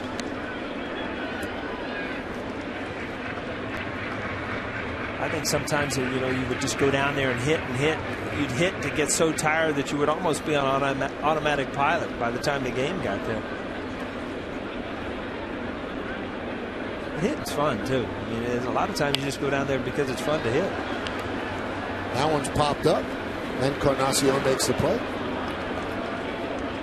for the second one. MLB.TV is celebrating 11 years. Join the millions of fans and subscribe today. Watch every out-of-market game live online on your favorite mobile and connected devices in HD quality with MLB.TV Premium. Visit MLB.TV today. MLB.TV, baseball everywhere. Do you remember what Rick Down used to say about hitting? This was his mantra. If you can't dance, you can't hit. You didn't tell me that because I can't dance either. Huh? Is that right? That's what he said. He said if you have rhythm and you can dance, you can hit. I remember I've seen you dance. You I can saw dance. Lou Piniella. I mean, he told me that in Cincinnati one time. About dancing? Yeah, you know, be loose, be loose. And this is, I mean, not to get graphic or anything, but this was Lou in the middle of the locker room after I just went 0 for 5 in his underwear, showing me how to hit doing the two-step there. Look, Cano's away from you, 1 away. Yeah. Now you're rooting for him or you're rooting against him? You know what? there's no reason to but root for him. He's an unbelievable hitter. He's going to pass a lot of people along the way. So you're just a speed bump at 185. Oh, he's not even in second gear yet.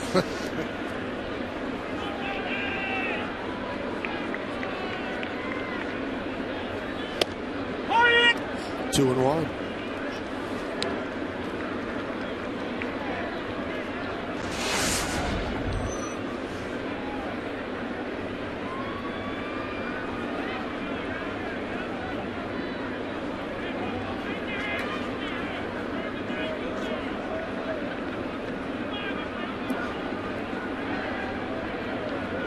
You look back at the WBC, how good Robbie was, and then he kind of got off to a little slow start, but now he's back to where he was.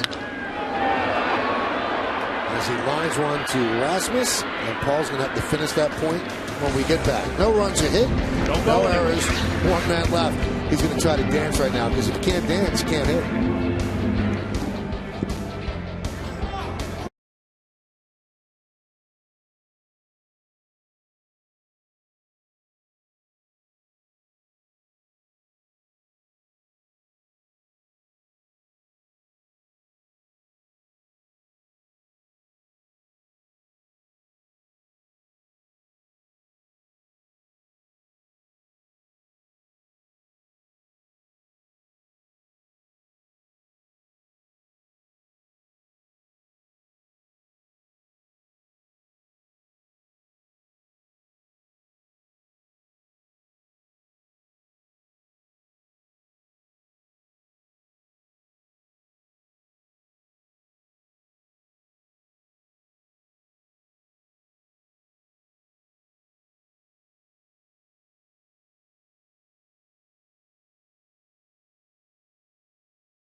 By Jaguar. See the new model year lineup at JaguarUSA.com. By Delta, keep climbing. And by the Experience Buick Lease. It's a new lease on luxury.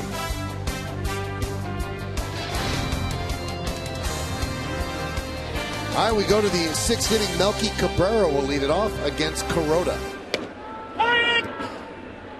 Strike. 5-3 Yankees lead.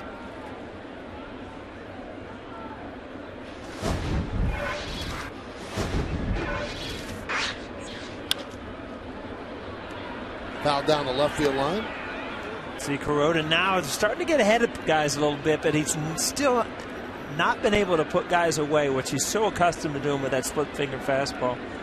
Been an effort tonight, but again, I mean, winning this game 5-3. He's got 90 pitches. He's struggled through it.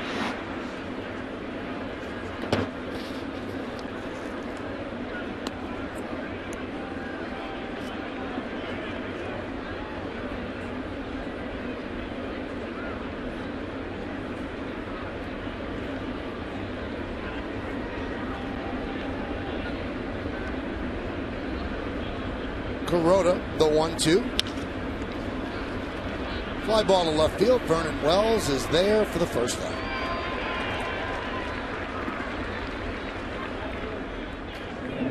Yankees getting the bullpen going as Boone Logan warming. Kuroda's got a fairly high pitch count for the 6th inning, 92.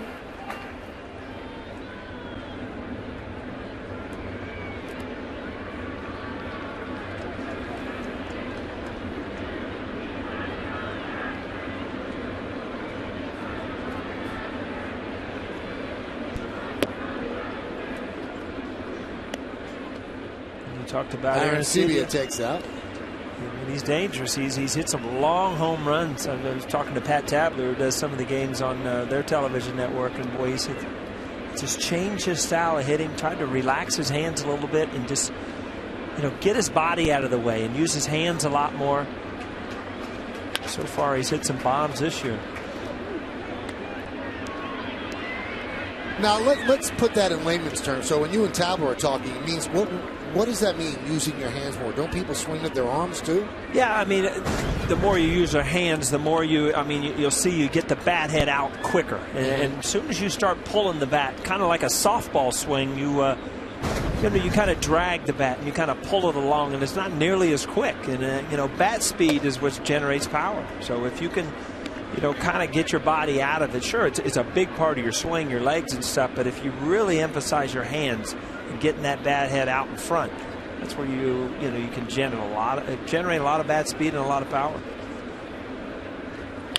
I've always heard hitters talk about, throw the bat at the ball, throw the bat head out at the ball. Is that something that you used to try to do? Yeah. I mean, it's kind of a term that you use and you understand it hitting, but I mean, you just don't lazily throw the bat out there. Obviously, it's a powerful swing to try to drive it, but it is so important to get the bat head out in front, and that's the only way to really drive the baseball. When you start pulling it and pulling it open with your body, that's when your bat actually slows down.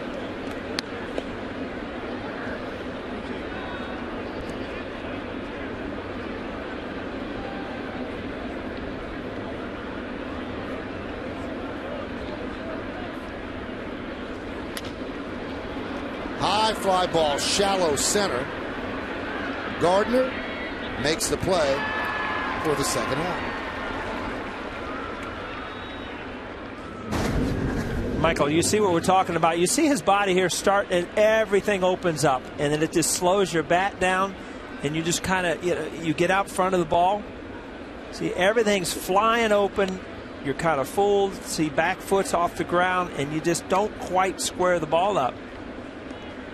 When everything's flying open, you trying to hit a home run? Well, it's just you're kind of fooled. Yeah, I mean, you're looking in, and you have a tendency to open up and pull a ball.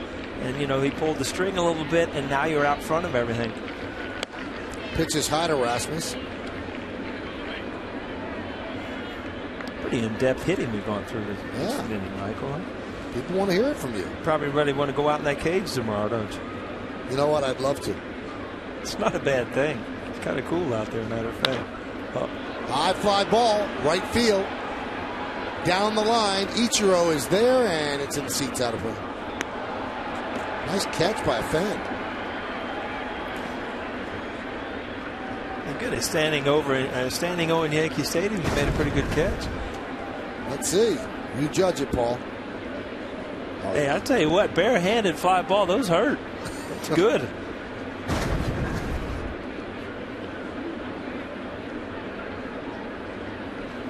Swing and a miss.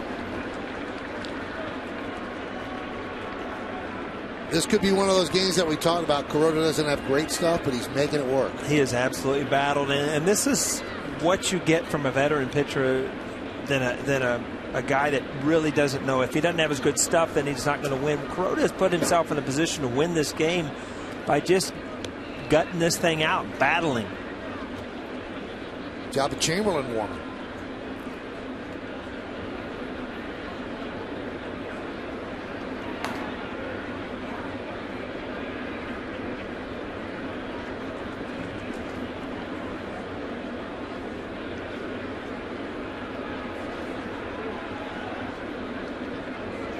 Swing and a miss. Rasmus down on strikes. A 1-2-3 inning for Kuroda. We'll go to the bottom of the sixth. Yankees trying to build on a 5-3 lead.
hard fact brought to you by Coors Brewed or Frost Brewed Coors Light.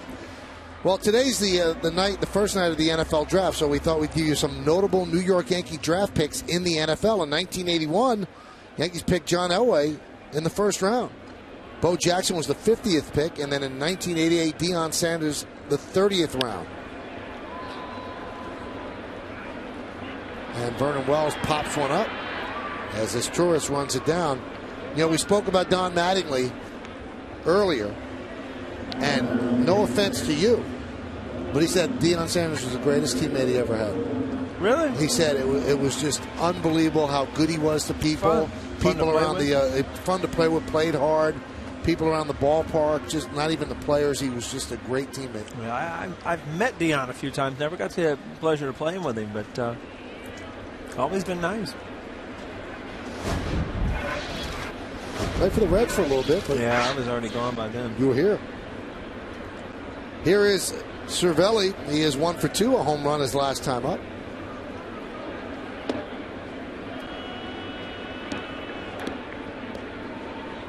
Michael, you had those pictures on there. I'm going to ask you a question. Right. Number 1 draft pick, played with the Yankees, wore 7 his whole career. John Elway. There you go. Pretty impressive. It's a nice. Did you come up with that trivia question? I had heard it, and then I saw John Elway up on the thing. I thought I'd bring it back to you. That was a hint that you didn't know that till you saw the picture, right? I might have known that. It's a good question, though, but that did refresh my memory. 1-1. 1-2.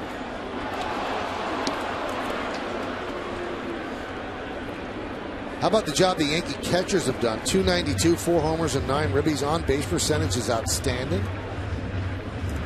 There was so much worry coming into the season. Would they have enough offense from behind the plate? So far they have. It's still early. Ouch. So Cervelli gets plunked.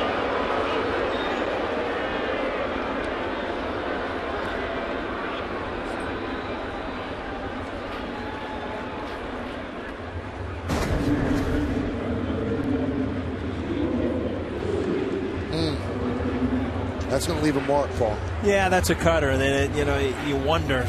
You always wonder after a guy hits a home run. But, this ball was cutting in. It just hits you, kind of just locks your leg up.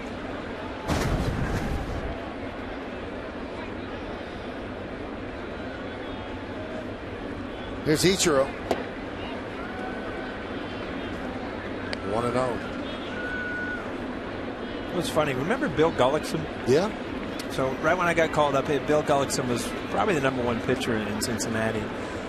Every time he would hit somebody, he threw a hard slider. He would hit him with a slider. I mean, if he was going to hit a guy intentionally, he'd hit him with a slider. And because it hurts just as much, and nobody assumes that that you're going to hit a guy if it's a slider, right? They figure you're going with the fastball. Yeah, you go with the fastball. He was ahead of the game way back then. You mean pitchers actually hit hitters on purpose Once sometimes? in a while. Yeah? Not as much as people think, but once in a while. Brett Cecil, who's been red hot of late against Brad Lincoln out there, lefty and a righty. Well, I'll tell you, a guy I didn't know much about, so I watched the game last night, was Cobb. Boy, down in Tampa Bay. Boy, he threw the ball well. First 5 innings, that's as good as either pitcher. I mean, Andy Pettitte was unhittable. Cobb was unhittable.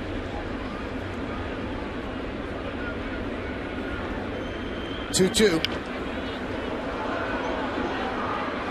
Still 2-2. You see the difference, say, 10 years ago of Ichiro and now? Me, I guess it's just timing. Yeah. I mean, he runs just as fast. It seems to me like he fouls a lot of balls off where he used to square those balls and get out. And like that. Exactly. I mean, now he fouls balls off. It seems like every time he swung the bat in the old days, that's what you saw. So a single for Ichiro. Yeah, it's amazing. I talked to some scouts in spring training. They said they clocked him the same down to first base as they did 5 years ago. Yeah. Well, I mean, his mechanics haven't changed, so like he still is bailing out, running to first.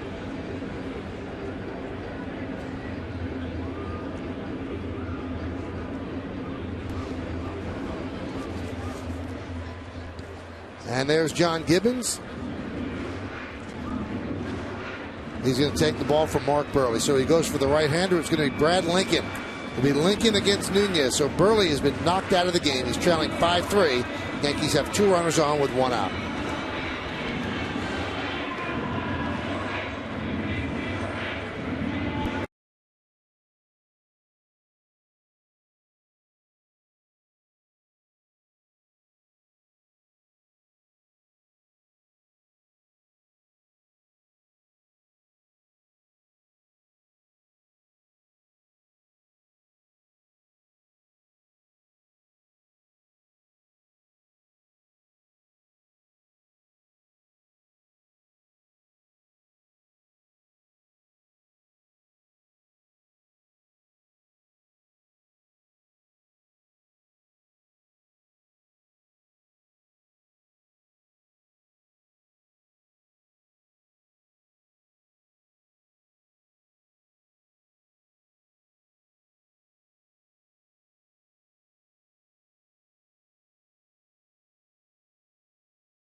So John Gibbons makes the call to the bullpen, brought to you by AT&T. And he brings on the right-hander, Brad Lincoln.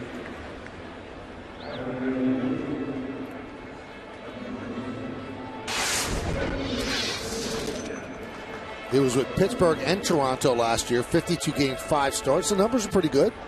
Strikeout per inning, less than a hit per inning.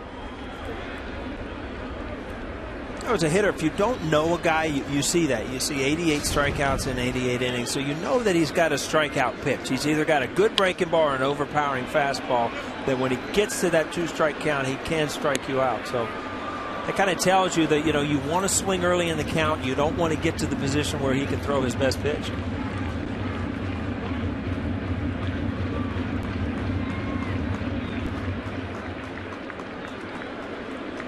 Derek Jeter was asked today about Eduardo Nunez, and that's when he said that he hasn't watched many games. He said he's going to be fine.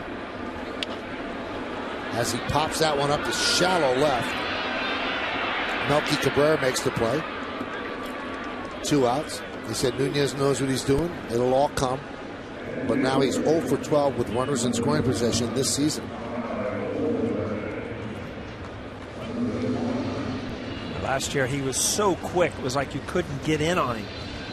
And he's staying on the ball so long, and he's actually jamming himself a little bit.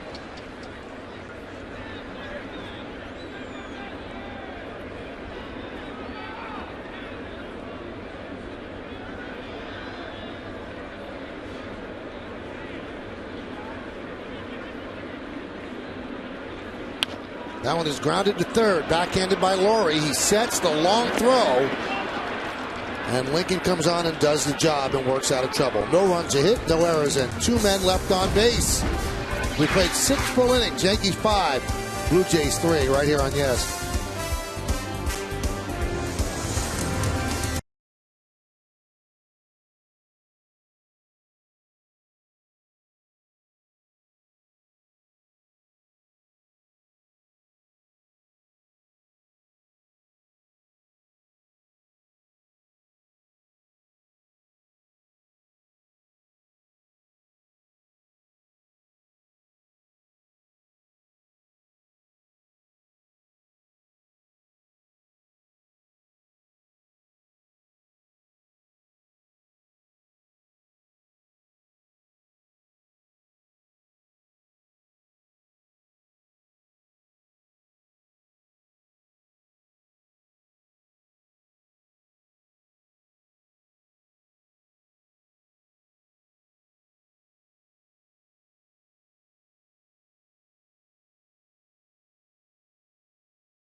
Yankees Baseball on Yes is brought to you in part by your tri-state area Volkswagen dealers. Visit VWDealer.com. By American Airlines, a new American is arriving. And by your Tri-Honda dealers. Hurry to your local Tri-Honda dealer for great deals on the 2013 Accord. All right, nice night here at Yankee Stadium. First game of a 4-game set between the Yankees and the Blue Jays. 3 home runs have carried the Yankees to a 5-3 lead as we go to the 7th inning. They turn to the bullpen, and Jabba Chamberlain will get into his 8th game.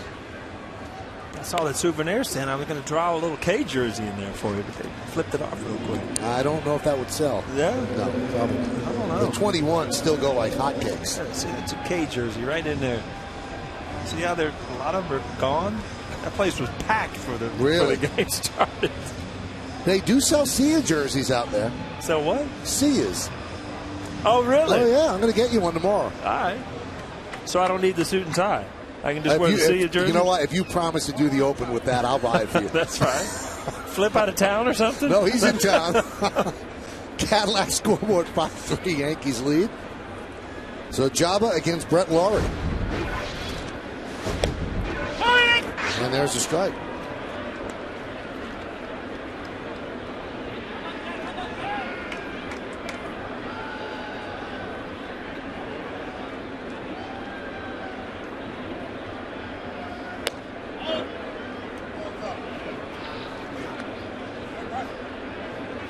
And this is that inning, that 7th inning where you've got Jabba and Boone Logan. You got to get to Robertson in the 8th and Mariano in the 9th.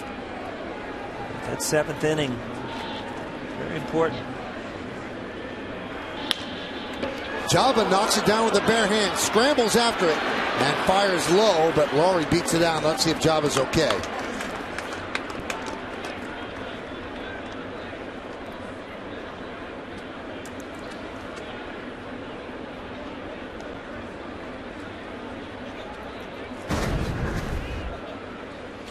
Again, Michael, you say there's no way you can not reach for that ball. It's just it's a reaction, and you wish you could just knock it straight down or not. Then this ball's probably dead up the middle if he doesn't get a piece of it.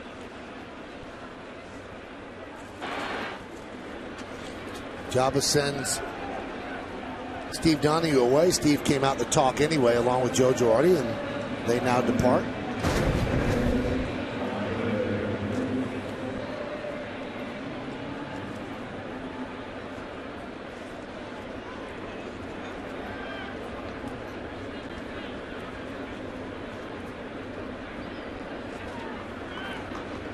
Here's this Taurus. There's a strike. See Jabba at 94. So he's got his velocity up. If he can get command of that curveball or the slider, it's a little bigger than a slider. That's where it becomes tough. Paul, I don't know if the gun was fast, but in Toronto he was hitting 98. I think that's where he started his career. Yeah, good memory. Maybe he got a little motivation. He started all over again. Get back up in the high 90s. How do you remember all those things, Paul? I don't know. I just remember watching a game, and then you were hooting and hollering because Jabba was making his first appearance. And then it all started. Then the Jabba rules went on, and everything started. Do you remember this, that during one of the famous moments in Jabba's career when the midgets attacked him? Yeah. You and I were together. Right. We weren't holding hands or anything, but we were together. Yeah, we were down there sitting in a golf cart, weren't we, down in the tunnel? Yeah, it might have been.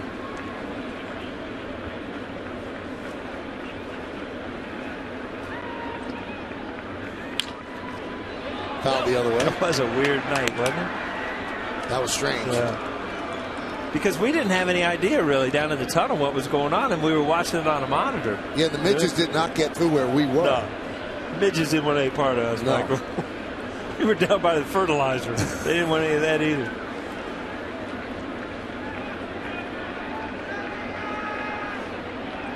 Here's the 1-2. Served into left center field. Long run for Gardner. He makes the play. Got a good jump. Good positioning there. I mean, Brett Gardner, he did go a long way, but if he's played over into right center, he doesn't catch that ball. Ball slapped the other way. Rick Gardner makes it an easy play. You can see what Joe Girardi's doing. He feels very comfortable with Jabba as his 7th inning guy. Jabba did not feel comfortable that night in Cleveland.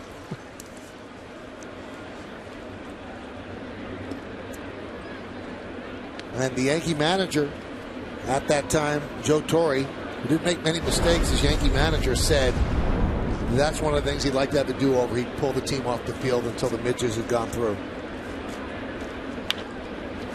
Davis with a fly ball to center field. Gardner is there for the second out. Every once in a while, as a pitcher, you get away with a bad pitch just because it's an off-speed pitch, and that's a hanging curveball that was just flat out missed. You see, there's not much bite to that, just hanging over the middle of the plate. See Davis's reaction. He knew he missed one. Look at that. Everything's in line. He just didn't center the baseball, didn't catch it square.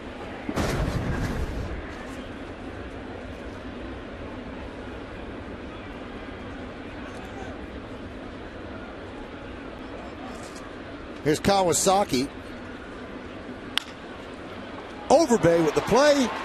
And he gets the force at second, and that will do it. So Jabba's come on and done a nice job. No runs a hit, no errors, and one man left on base as Overbay gets the force at second at the end of 6.5. It's time for the 7th inning stretch here in the Bronx, and the Yankees lead 5-3, but we're not going anywhere. We will stay right here as we honor America in the Bronx. Ladies and gentlemen, please rise with your caps, and please direct your attention to the area behind home plate. And welcome two honored guests of the New York Yankees.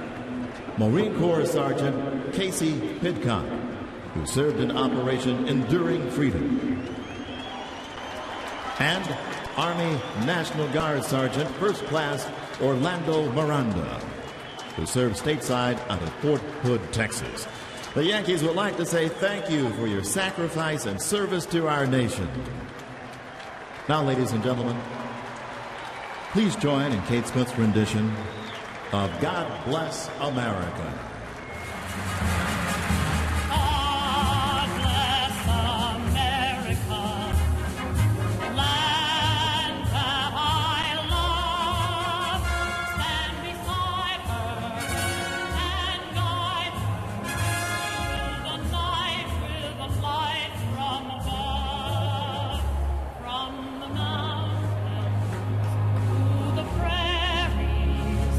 To the oceans, wipe with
No sophomore jinx for Bryce Harper. He's having some first month. Some cotton candy here in the bottom of the 7th. As she's enjoying a 5-3 Yankee lead and some sugar on the Cadillac scoreboard. Now, you like to eat, Paul, but I don't think that you're a cotton candy guy. I'm not a big cotton candy guy. I don't know. I don't get it. Just like eating a handful of sugar. Let's call her up and ask her. Yeah. Let's bring her in the booth. By the time she got here, she'd be holding a little stick. There'd be nothing left anywhere. Here's Jason Nix as we go to the bottom of the 7th.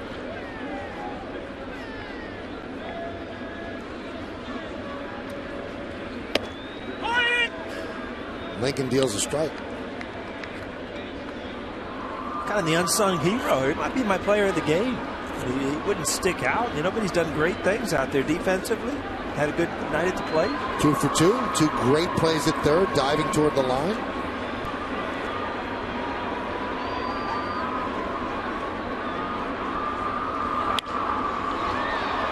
Fly ball center field.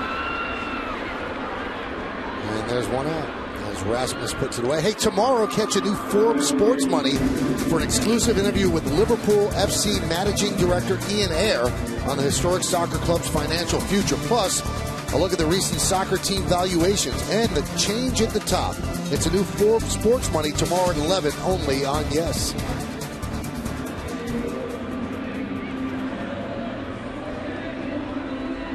And here's Brett Gardner.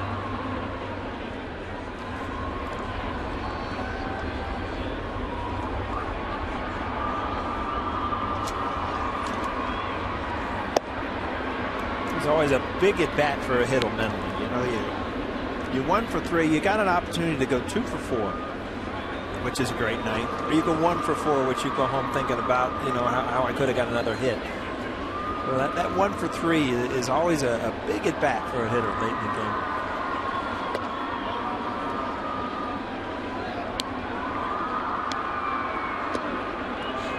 Gardner struck out in the first, single in the third and scored, and then hit a fly ball to center. Explain this to me, Mike. I don't get all the hashtag. What's it mean? Huh? You're on Twitter. I know, but it means there's a lot of hashtags and stuff you're talking about. Like, let's say people follow you and they go hashtag Paul O'Neill eats a lot, and then it becomes a trending topic. That's how they keep track of it. Well, that's a fact. What's that got to do with the hashtag? Because that makes, if everybody mentions it, then it becomes a trending fact. That's how they monitor that. What's important? Oh, that's really not important. Right. So I don't know how that could be a trend. The great Vince Scully actually asked that a week ago on TV. He said, "You've got to help me. I don't understand what a hashtag is." It's like a tic-tac-toe board to me. Exactly, a little slanted.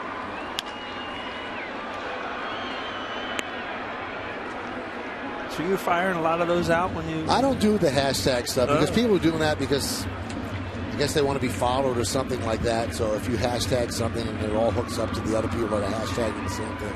I lost you, didn't I? Yeah, I got that glazed look on my... Yes, you do. Which you had in geometry. I was all right in geometry. Algebra was the one that looked a little tough on me.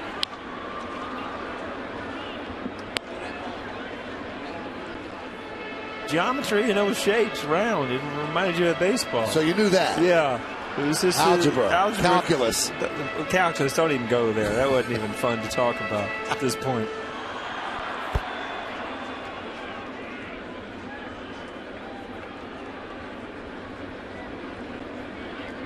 The 3-2.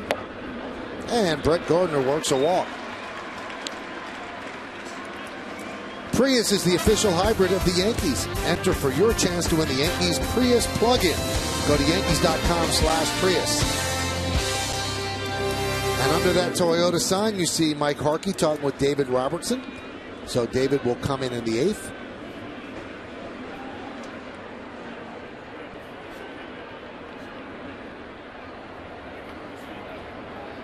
Giving him some instructions.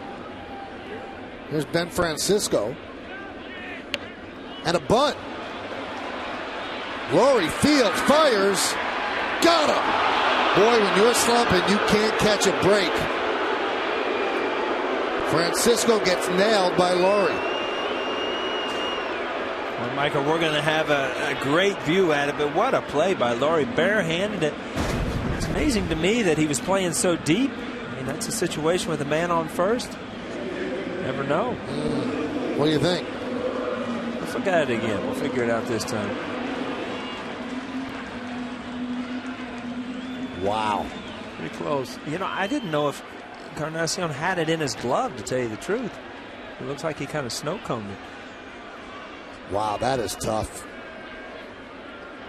If we can't tell on Yesmo, we really can't rip Fairchild. Now the umpire's getting together and talking something over. Yeah, I don't know if he had control of the ball. I think the ball actually was out of his glove, and he kind of got it with his bare hand. And to me, that makes him safe. Get out there, Stevie. Stevie knows the answer. Well, you very rarely see them overturn a call like that. I guess the umpire could not see whether or not he had control of the ball. I know one thing. Gibbons is over here loosening up, because if they change it, he's going to be out there.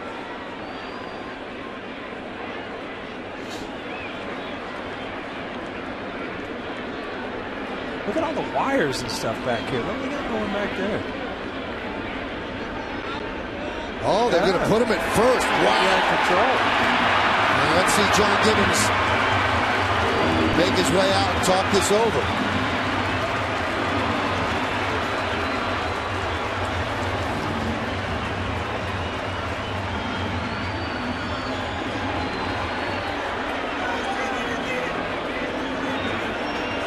But, you know, they always say that, a bloop can change everything. How about a reversal of a call on a bunt? Michael, I don't know that I've ever seen this. You say they don't do it very often. I can't ever remember seeing that on that type of play. And as far as I could tell, Paul, the Yankees didn't ask for an appeal. He's going to get thrown out. There he goes.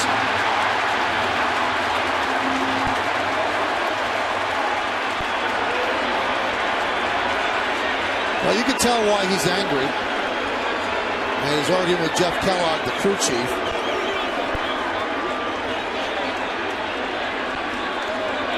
Team struggling, 9-13, so much expected of them, and some of that frustration is pouring out of him right now. Yeah, he's going to get his money's worth. And Ben Francisco, I don't know if they're going to give him it's got to be a hit, right? No, he was called out, though. He was called out, so if the bobble... Sacrifice and a fielder's choice. It should not have been a sacrifice. Yeah. Let's see if we can see the bobble from this side. I just didn't think he had control of the ball, and then he pulled it in with his hand. I got to tell you, Paul, it looked like he had a snow cone, but it looked like he had control.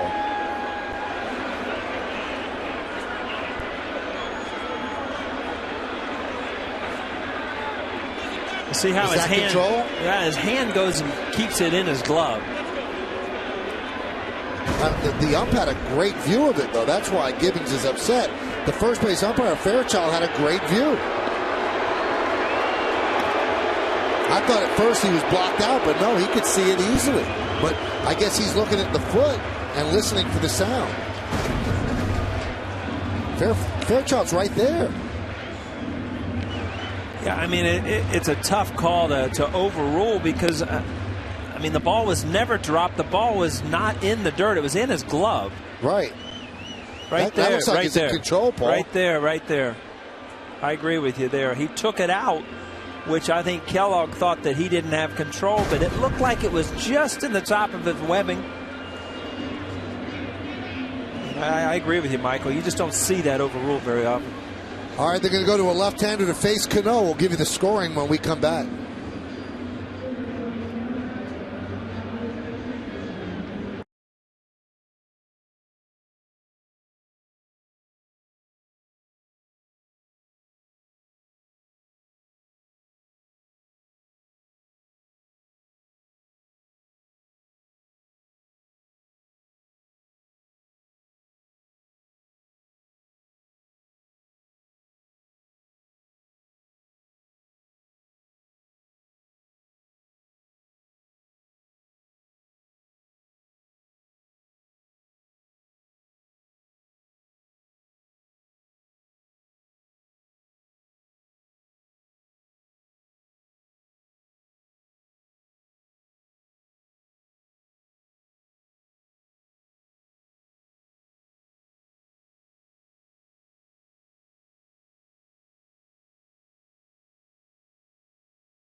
Local Nissan dealer.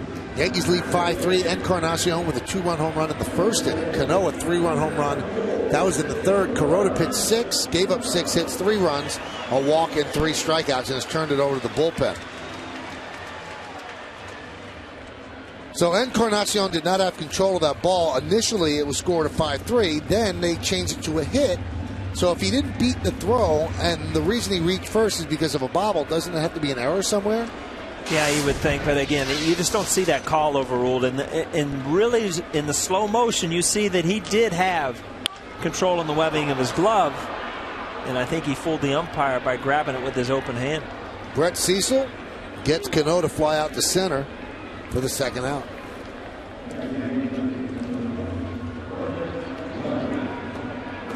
So Cano's 1 for 4 tonight, but the one was a big one, that 3-run home run in the third.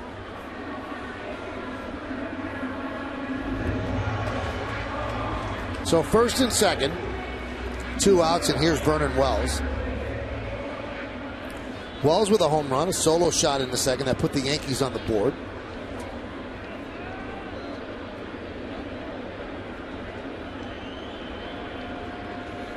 And there's a strike. I don't know if you'd call it a surprise, because Vernon Wells has put up big numbers in his career, but it's been a good thing. You know, I mean, when he comes over here, you know, it's kind of an uncertainty how he's going to react. He's done a nice job so far. Very nice.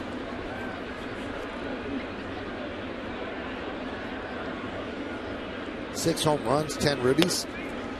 Has very good numbers against Cecil. In 9 at-bats, he's got 5 hits and 2 of the 5 home runs. He went over earlier in the game. I mean, he's the leading hitter coming into the game against lefties for the Yankees. So good matchup for him tonight.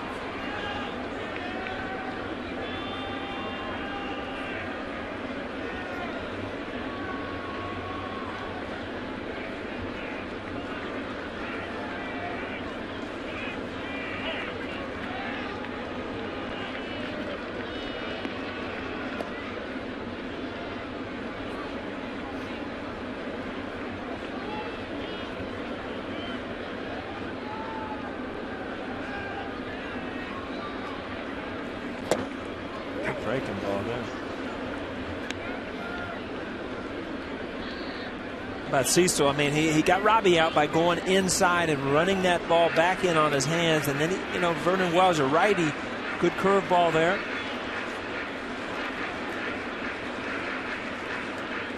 Be careful getting Robbie out inside these days.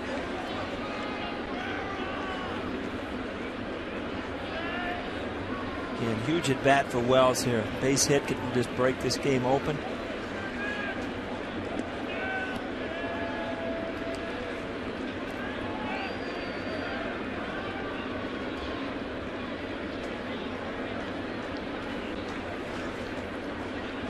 The 1-2. Just missed outside. Good fastball by Cecil. He runs that ball away at 93 with a little movement away. That's tough.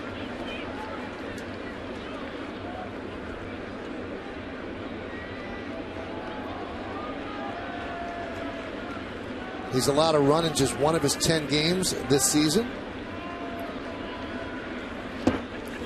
And he strikes out Wells. Aaron Sebia drops the ball, gets an angle, fires at the first. So the change call at first, no harm, no foul.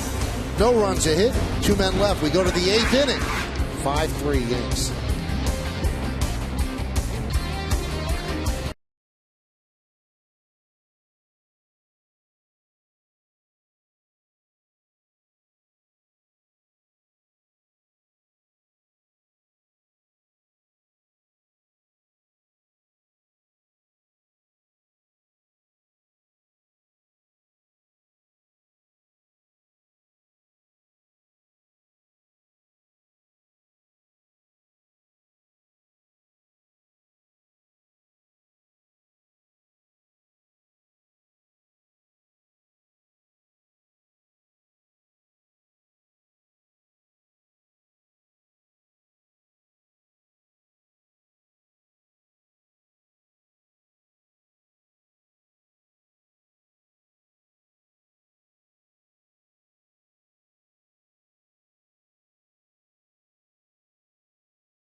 post-game show.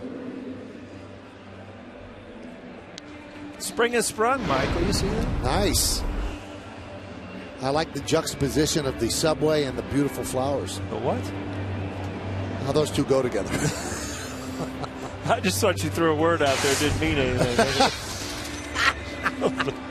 Here's David Robertson. David Robertson did not help Kuroda in his last start against the Blue Jays. Robertson really struggled and gave up the lead in the 8th, and the Yankees ended up having to go to 11 innings where they won nonetheless, but Kuroda didn't get the save, and Robertson was upset about it for Kuroda. He said he didn't do his job, hopes he does it better next time, so he faces a tough part of the order here. Bautista, Encarnacion, and Cabrera. Hyundai scoreboard 5-3. The Yankees lead.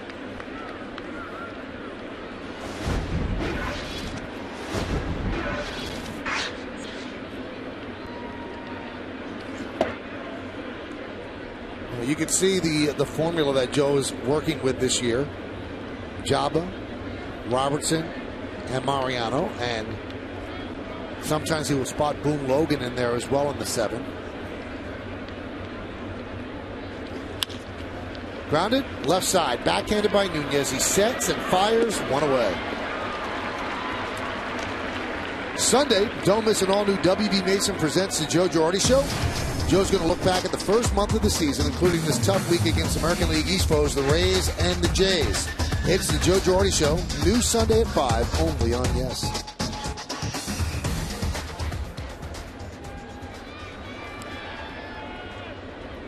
Here's Encarnacion with a 2-run home run in the first inning off Kuroda. Then Kuroda gave up a home run to Laurie, a solo shot in the second. Yankees were down 3-0, but they answered back. And one thing that we can say about this Yankee team, and it's been hard to say about a superstar-laden team over the last couple of years, over the last 2 decades, but this team is kind of scrappy. Not a lot of big names. Guys trying to prove themselves, coming back from bad years, filling in for stars, and they don't give up. They battle, they scratch, they claw, and they're seemingly in every single game. Well, I mean, the pitching's been so good that, they're in the game. And coming to the ballpark, it's such a different feeling now where, who's going to be tonight? You've got the one mainstay, and that's Robbie Cano in the middle of the lineup. But then you've got some guys that are trying to prove themselves, some guys that are trying to get back from injuries. But the pitching is the one thing that you have day in and day out that should keep you in the game. And if you get a big hit or two, you can win. So it's just not like you come into the games expecting to just pound somebody's brains out like you have in the past. The 0-2. And the interesting thing, Paul, is they're hitting way more home runs than anybody ever expected. So they are still getting the long ball. They're just not getting loads of runs. And the starting pitching has been a key. Last 15 games, the starters have a 3.09 ERA. That'll do it. That should be good enough.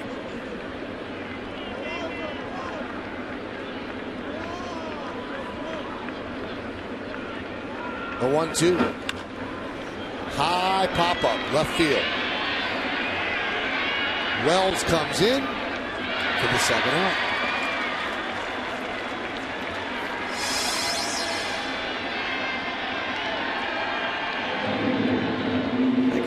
$103 million, that puts you where you need to be, huh, Mike? Put you right in the Hamptons if you want. For a couple nights. Yeah.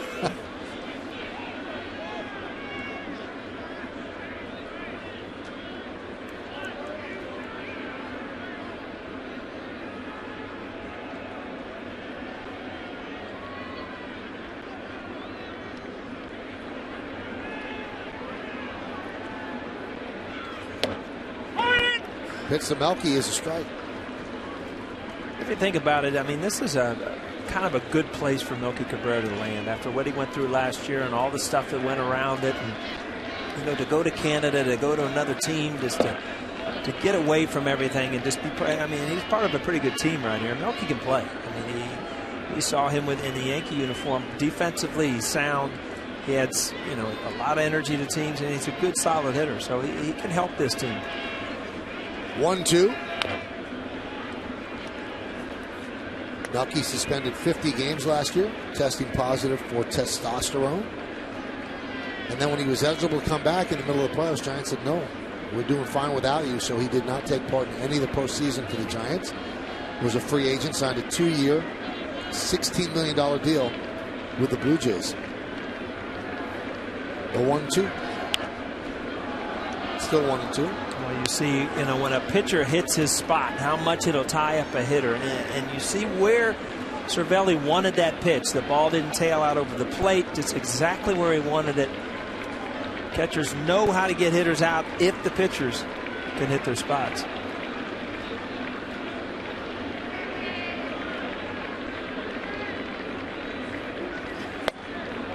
The ball just in off the spot where, as a hitter, you give up on it, and that's definitely a ball. It's the borderline pitch, especially with 2 strikes, that a hitter will go for.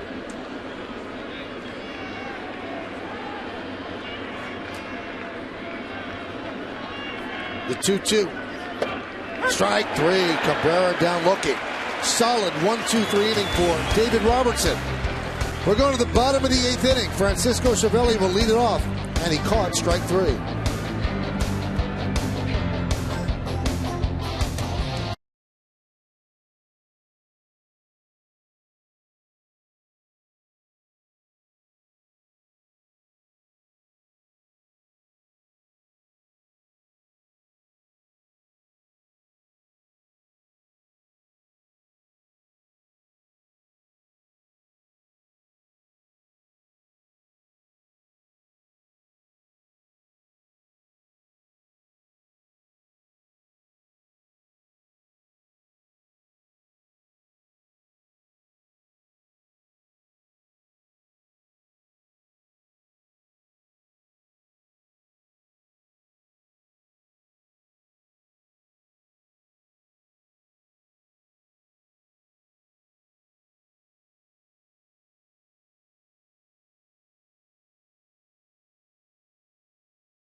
Same 2 teams go at it again tomorrow. Their starting pitchers brought to you by Verizon Fios Quantum Internet technology that makes you feel superhuman.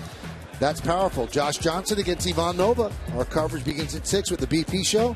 6:30 is the pregame. 7:07 first pitch from the stadium. And there's a strike to Cervelli. John Gibbons, the Blue Jay manager, thrown out, arguing the call in the 7th inning. So DeMarlo Hale, his bench coach, is managing in his stead. Hyundai scoreboard 5-3 Yanks. Slow roller to short.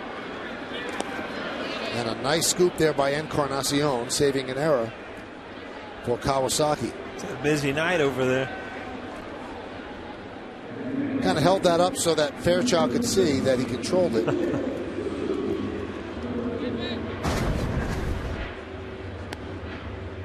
Well, that's a tough one there. That just hit the corner of the grass. That's not a short hop.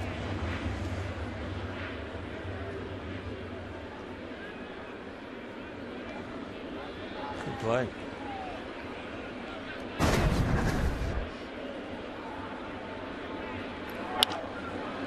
Ichiro loops one into left center field. It's a base hit.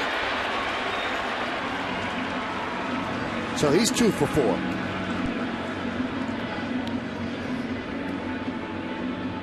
And Ichiro, you saw in Tampa Bay, he started having some better swings. Big hit to win the game that night.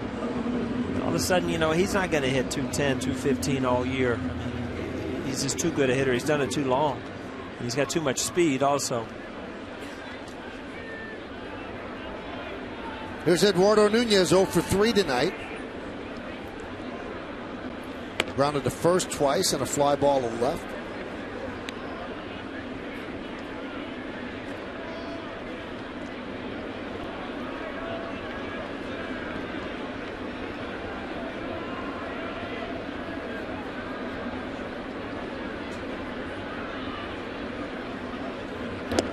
You want to break out of a slump, Paul? This says it all. That's all it says, yeah. Yeah, I hear you. Double wouldn't be bad either. There's a double one. Yeah.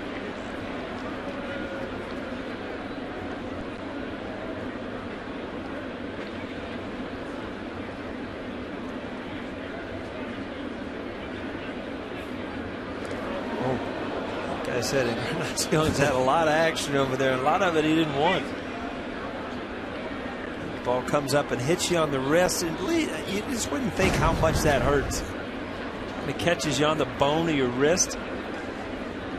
Ouch. Lucky it didn't come up and hit him in the chin. That really kind of chaps you.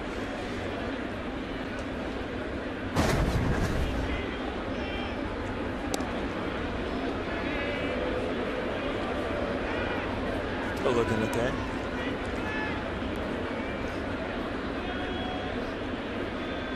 Encarnacion's done a good job over there at first. He's originally a third baseman. Obviously with Laurie over there, you've got to put him somewhere with the numbers that he puts up. Runner goes, pitches high, throw to second. Goes into center field, but Ichiro will stay right there. Well, I tell you what, I didn't even think that was going to be close from where that pitch was. And Sebia got rid of it. If this ball had no chance really to figure out where it was going, just natural reaction to get rid of it. It's like the face mask got in front of it, but that would have been a close play. See his mask get in the way where so he hits Ichiro in the helmet.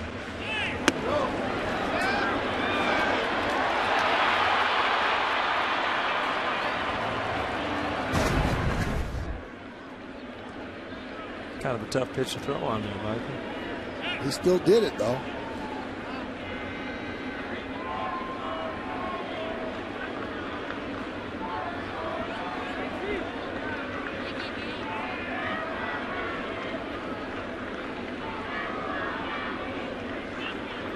That's Ichiro's first stolen base of the season. And the pitch is high, so Nunez walks.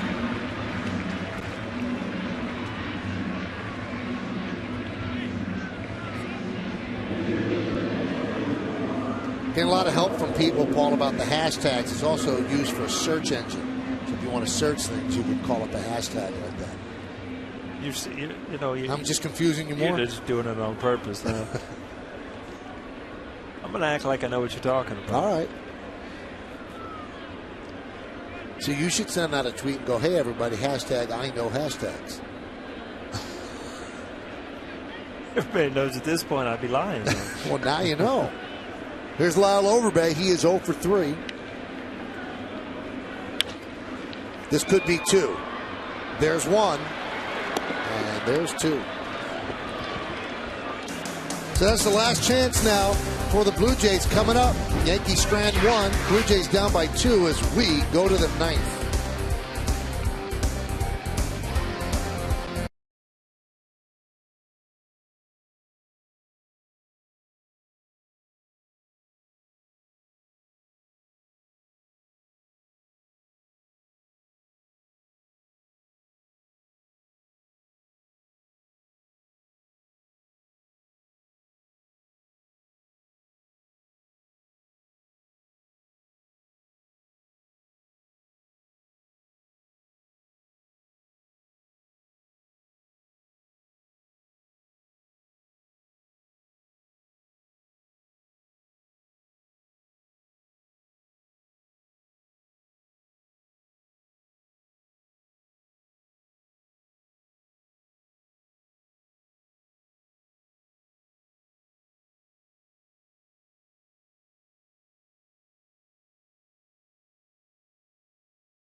Plays from tonight, plus Meredith Morakovitz talks to the players in the clubhouse, and you'll get Joe Girardi's reaction in the manager's report. It's the WB Mason postgame, only on Yes.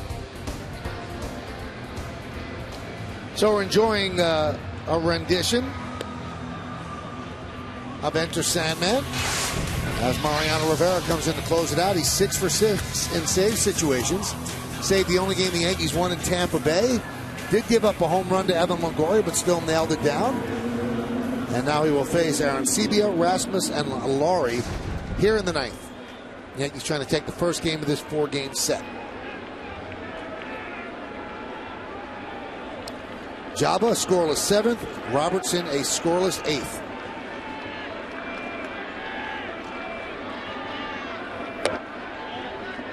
Pitch is low. Congratulations to the New York Rangers. Won a game in overtime on Ryan Callahan's goal, and they clinch a playoff berth. So good for the Rangers. They showed that score on the board between innings. Crowd roared its approval.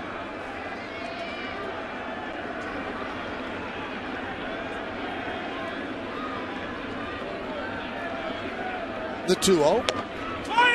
There's a strike.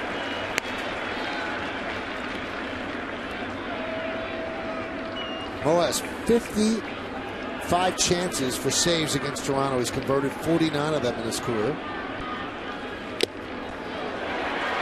Great cutter, 2-2. And actually, you know, if you ask me, he had 55 chances, how many do you think he did? 49's low, I mean. So you think more? It's amazing that we think he never blows a save. Yeah, but he's had some trouble with Toronto at times. Swing and a miss. Didn't have trouble with Aaron Sebia. One away.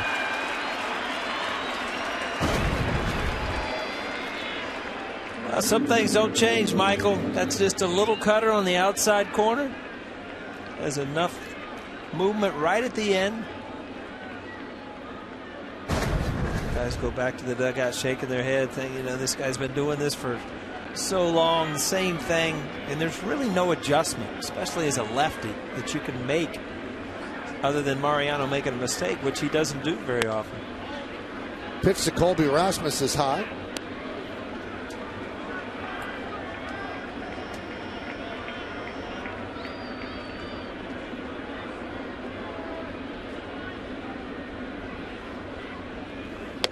Oh, that's the one right there. I mean, that ball in the zone where the hitter is going to, you know, make a pass at the ball, and then it just cuts in so late, and you just see that there's nothing you can do. The only way you hit that ball is over in the Yankee dugout. So that's been right on top of the plate.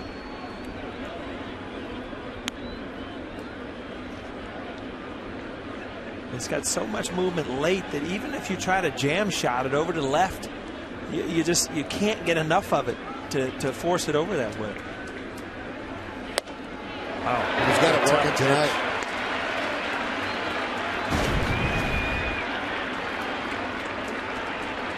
And you see that ball probably moves 6 inches right at the end, but it's such a subtle thing at the end. It's almost like he's throwing darts out there, and it just eats up the bats. There's another one. Ate that bat up. Papa, Cano for the second out.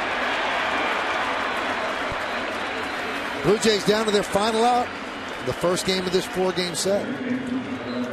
Does it kind of amaze you that he's still pitching this effectively at 43 years old? Well, there comes a time where you get outs because you know how to pitch. Right. And you see that last night as Andy Pettitte. I mean, he had good stuff that he knows how to pitch to. Mariano's at that point, but also that pitch, which he has mastered better than anybody else in the history of the game, just does not get hit.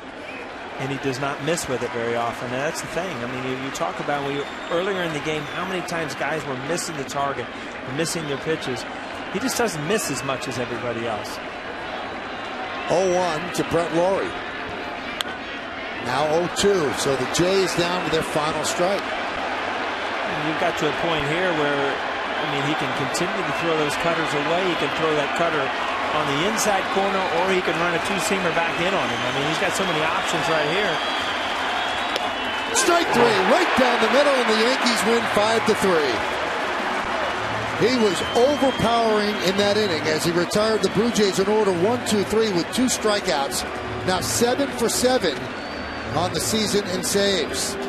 So his last year in the bigs looks like it's going to be pretty effective for him, Paul. And I'm sure that, we got in at 4 o'clock in the morning, probably got the kids up early this morning, a few hours of sleep, come in, close the game, start a day at the office.